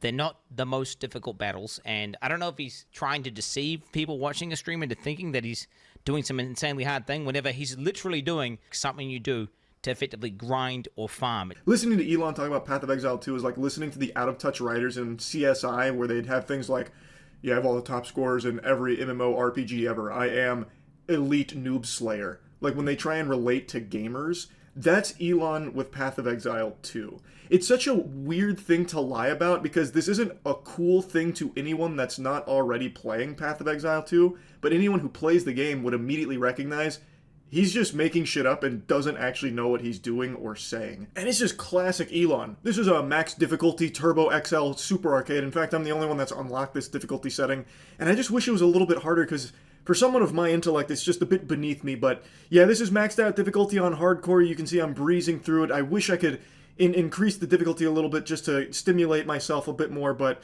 yeah, it is what it is. I'm just too good for it. Like, the way he talks about this game, while clearly being clueless on it, is actually infuriating. I can't fucking stand it. And Elon Musk starts going over his gear. This is a great staff, but it's only a level, 62 staff. His weapon is, I kid you not, one of the best, if not the best staffs on the entire hardcore trade league. You cannot even buy it. Insane weapon. Not only does Elon have a staff that you can't even buy, but it's so good that the second best one, which is missing 2 of what makes a staff so powerful for an invoker, which is the crit and crit bonus, is still 20 divines, and that's obviously very expensive. Here I am, like, level 95, but my staff is only level 62. That is something that you learn pretty early on into the game, that the actual level of gear isn't the most important part about it. That's just the requirement to equip it. Quinn gave an example that one of the strongest, most meta builds at the moment uses a weapon that is level 1 requirement. A level 1. If Elon Musk had that on his stream, he would have probably blown a fucking gasket. He would have had a conniption, thinking that his boosters were doing a bad job. But they're doing such a good job that it has become blatantly obvious that Elon is not the one behind it at all. His weapon is nuts, yet he is fixated on it being level 62, thinking it's beneath him because he's a much higher level. He doesn't grasp the concept that it's not the level that makes the weapon good, it's all of the blue stuff there. You can't reach this point in the game without that basic understanding. You just can't. Like, he's talking like he needs to upgrade his weapon soon. Like, yeah, I need to get myself a better weapon, one that reaches my potential at level 95. But for now, this is getting the job done. I'm able to do all of this with such a low-leveled weapon. It's fucking insanity. My helmet is level 56. Int, lightning, and chaos resist. Okay. It's only 56. Amulet level 61. Ring is only level 48, 49. At least a level 75 jacket. It's a jacket with 6 things. Yeah, tell us how bad the item that only drops from the highest difficulty of the hardest boss. Just tell us that it's only level 52. Did you find this at level 52? That's impressive. Level 52 here. They can only ever be level 52. Bro, Elon Musk is a fucking fraud, bro. Pretty low level compared to my character level, but it seems to work pretty well. In softcore, you can get much better equipment. Seems to work pretty well is an understatement. He is a fucking force of nature with this gear. He is beyond juiced. The actual pilots of this account have done an extraordinary job of making an absolute deity with this gear here. And yet Elon can't recognize that because he's not the one that did it. He only mentions the item's level, the least important part about items in the game. And once again, the excuse of, oh, he's just being lazy and he's trying to put it in layman's terms so people can understand. People know, like, level 62 versus level 95. Well, no, because that doesn't work because the 62 is extremely good regardless of him being level 95. He could be level 1000 and that level 62 weapon is still going to be fucking unbelievable. Like, he just doesn't understand how the game works. He just doesn't. Like, if he didn't want to go into detail on everything for his gear during the stream, that's fine, but he is actively saying that the gear isn't really good because of its level, which is so false, it's laughable. That's why he is being giggled at by both Crip and Quinn during this, because he is beyond clueless as to what he's even looking at and what he's talking about. And from his gameplay, it seems he doesn't even really know how to play the game itself either. I would wager a guess he's maybe spent a couple of hours actually playing the game, but only like clearing maps. I don't think he has ever picked up a piece of fucking gear in his life or worked on a build or anything at all. I don't think he even knows how to use like skill gems or support gems or anything. I bet if you asked him to bring up like certain things, like explain why this gem is where it is, he would have no clue why. If he brought up his skill tree, he would have no idea what's even on it. And like if you asked him about trials, he would hit you with big fucking question marks or just ignore it and move on. He doesn't know the game. And he proved it with this live stream here. But the question needs to be asked, why? Why even lie about this in the first place? Again, this isn't something cool to people who don't play Path of Exile. But anyone who plays Path of Exile is going to recognize that you're a fraud. This is not your account. If he was honest about it, saying like, hey, I tried Path of Exile, I really liked it, but I don't have time to grind it, so I paid people to grind it for me, I think people would have a little bit more respect for that, as opposed to him cosplaying as one of the top players, pretending he's the one actually putting in the work and doing it, when he's definitely not. And if you needed any more proof that Elon is 100% boosted, he was playing the game today inside of maps, blasting, while simultaneously on a X space. Yeah, RIP. So Elon's account, Percy, did die, and in hardcore that is permadeath.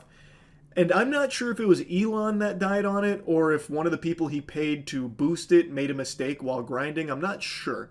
But I love the idea that it was Elon who bit the dust on it and bought the farm, because the people that actually put the hundreds of hours into getting this account so juiced out the wazoo are probably fucking furious. Like, they set Elon's maps aside, which are very easy maps for him to clear for the sake of flexing on Twitter with this account that they're actually putting the work into, and yet somehow this bumbling buffoon still finds a way to die on this overpowered character, just reverting all of their hard work to zero. It's just a beautiful thought, because they set aside easy maps for him. And maybe he got a little too big for his britches. Maybe what happened is he saw all the people, you know, calling him out for obviously not playing this game. He's like, okay, I'll put on my big boy britches and I'll do some hard content, and immediately just gets fucking washed. Like, just actually rinsed. I'm very excited to learn how exactly this account perished, because I feel like he'd probably mention it, you know, like, what happened? What went so wrong? But yeah, I wanted to talk about this a bit. It's such a weird, stupid thing to even lie about in the first place, and yet here he is, telling blatantly obvious fibs. He's got all the money in the world and all of the insecurity imaginable. He has this desperate, insatiable appetite for unconditional love from everyone, and in this pursuit makes everyone hate him through being just a lying cringelord. Like, this is such an unnecessary lie to even tell. He just wants to be viewed as the smartest person to ever grace this fucking space rock that we live on, and the best at everything he even attempts to do, even when he's just not. He could have actually probably scored a ton of brownie points with gamers by saying, hey, Path of Exile 2 is a really good game, I'm learning it right now, watch me stream the early game content. And people probably would have actually really applauded that, because he's playing it on his own two legs here. He's playing and learning it, and that could have been a really easy way to relate to gamers. Like, hey, this game's great. I'm going to start learning to grind it. I'm not very good right now, but if you want to check out my early game, here's the stream. And I bet it would have been received far better than this dog shit. He is poorly playing an account that has never actually been piloted by him. But it's an account with a lot of prestige because it's so high ranked, and that is like the most appealing thing to Elon.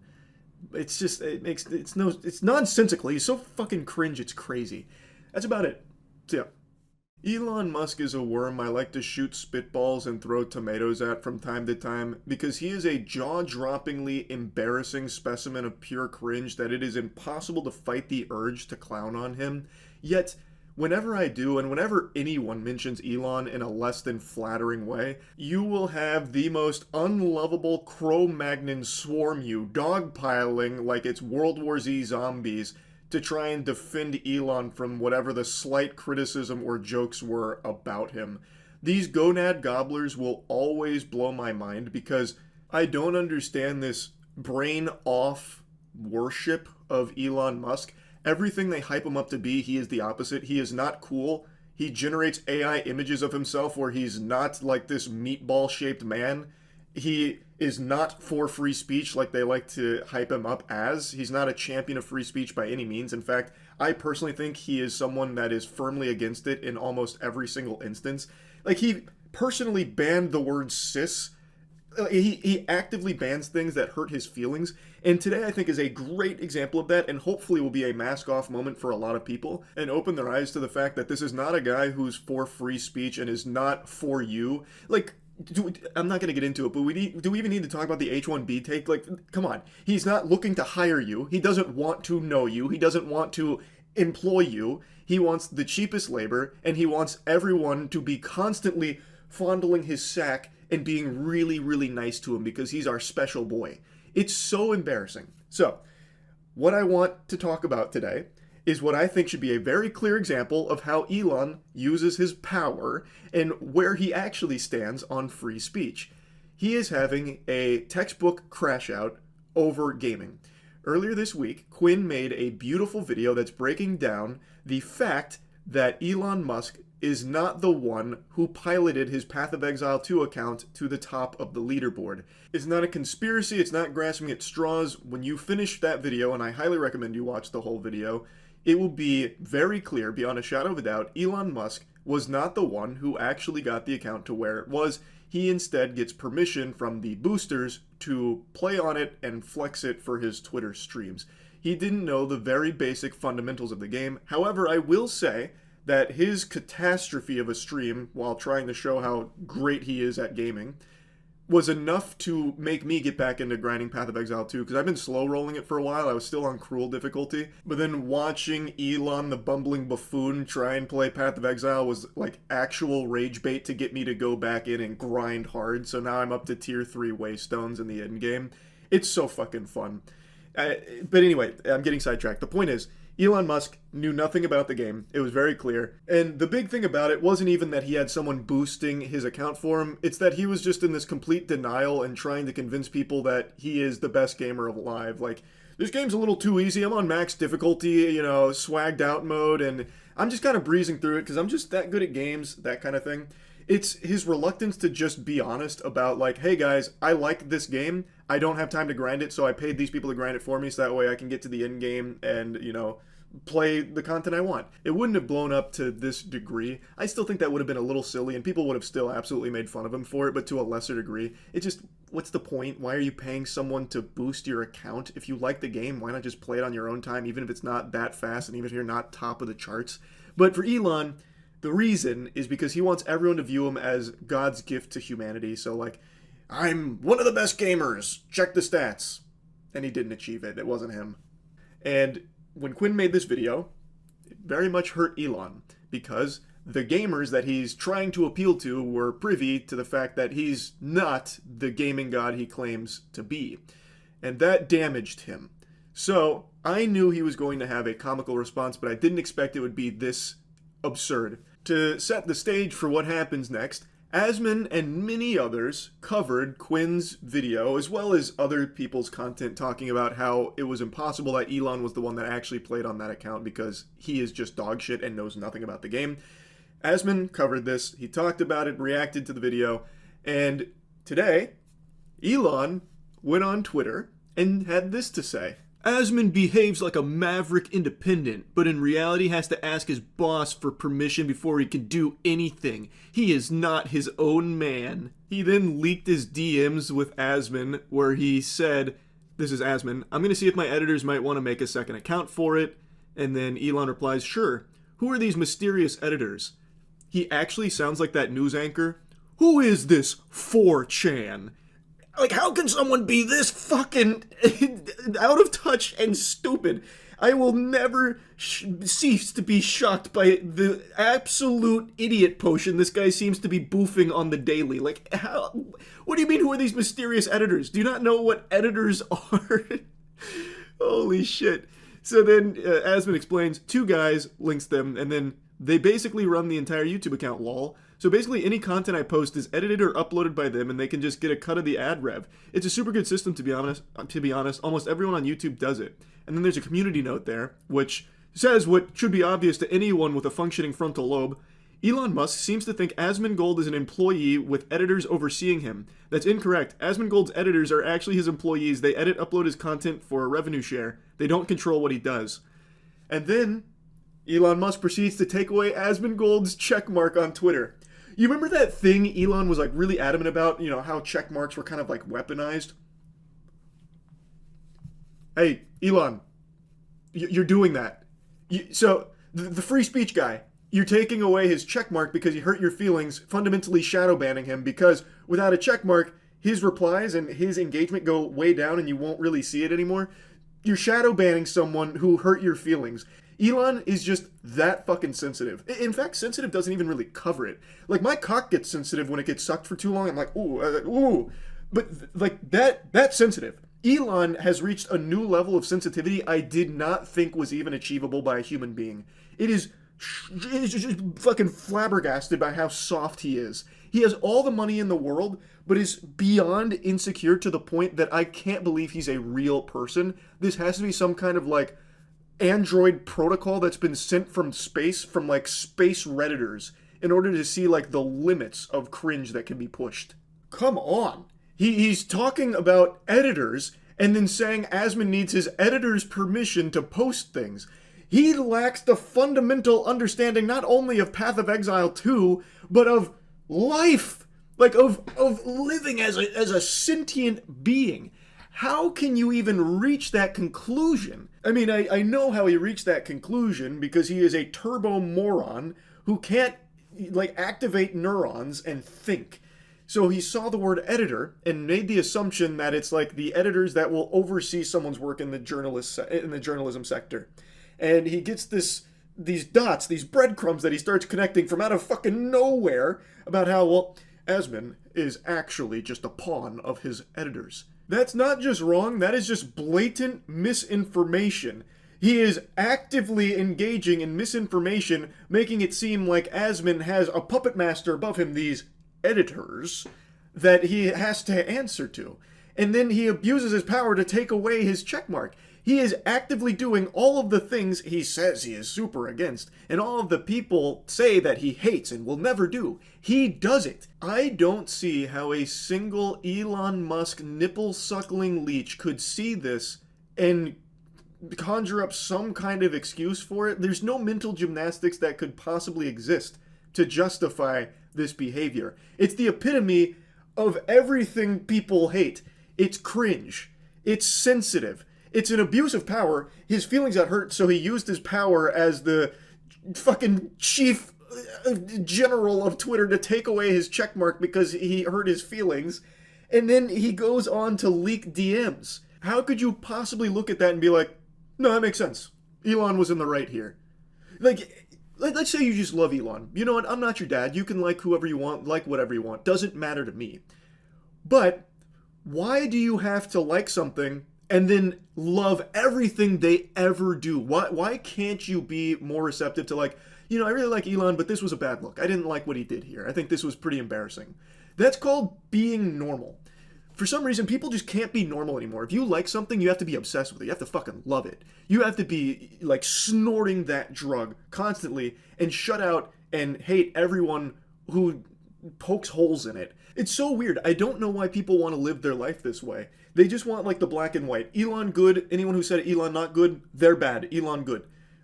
I don't know why people want that. No one likes to think anymore, and with the way the internet's gone, you don't have to think anymore. You can just wait for tweets to tell you what to think, or even ChatGPT to tell you what to think. I guess it's just easier to live your life on, like, drooling autopilot mode. But I would argue that you are doing yourself a huge disservice in life if you just live this way, where even if you really like Elon, whatever, why not just be receptive to the idea that he's not infallible? Maybe he does make mistakes. Maybe he is cringe sometimes. And you can acknowledge that, recognize that, and then at the end of the day, still like him if you want. It just doesn't compute with me. And of course, it's not exclusive to Elon. It's a very normal thing now all of a sudden where if you like something or like someone, anything that is brought up that's negative about it is like the end of the world to you, and then you spend hours a day arguing with bots on Twitter about it and defending the thing you like. I just don't get it. Elon Musk, I think, is just the best example of this phenomenon because his fan base does PR for him as if it's their actual job. Like, they are professional PR drones for Elon that he doesn't even have to pay. Because they are in the trenches every single minute of every single day, suckling on him, arguing on his behalf, shutting down any criticisms against him. It's just so embarrassing. Almost as embarrassing as Elon himself. So yeah, anyway, I had to talk about this. Because what an incredible response from Elon to just take away Asmon's check mark and then leak his DMs where he completely misunderstands that editors aren't like his overseers. It's so, oh my god. So yeah, anyway, that's really about it. See ya.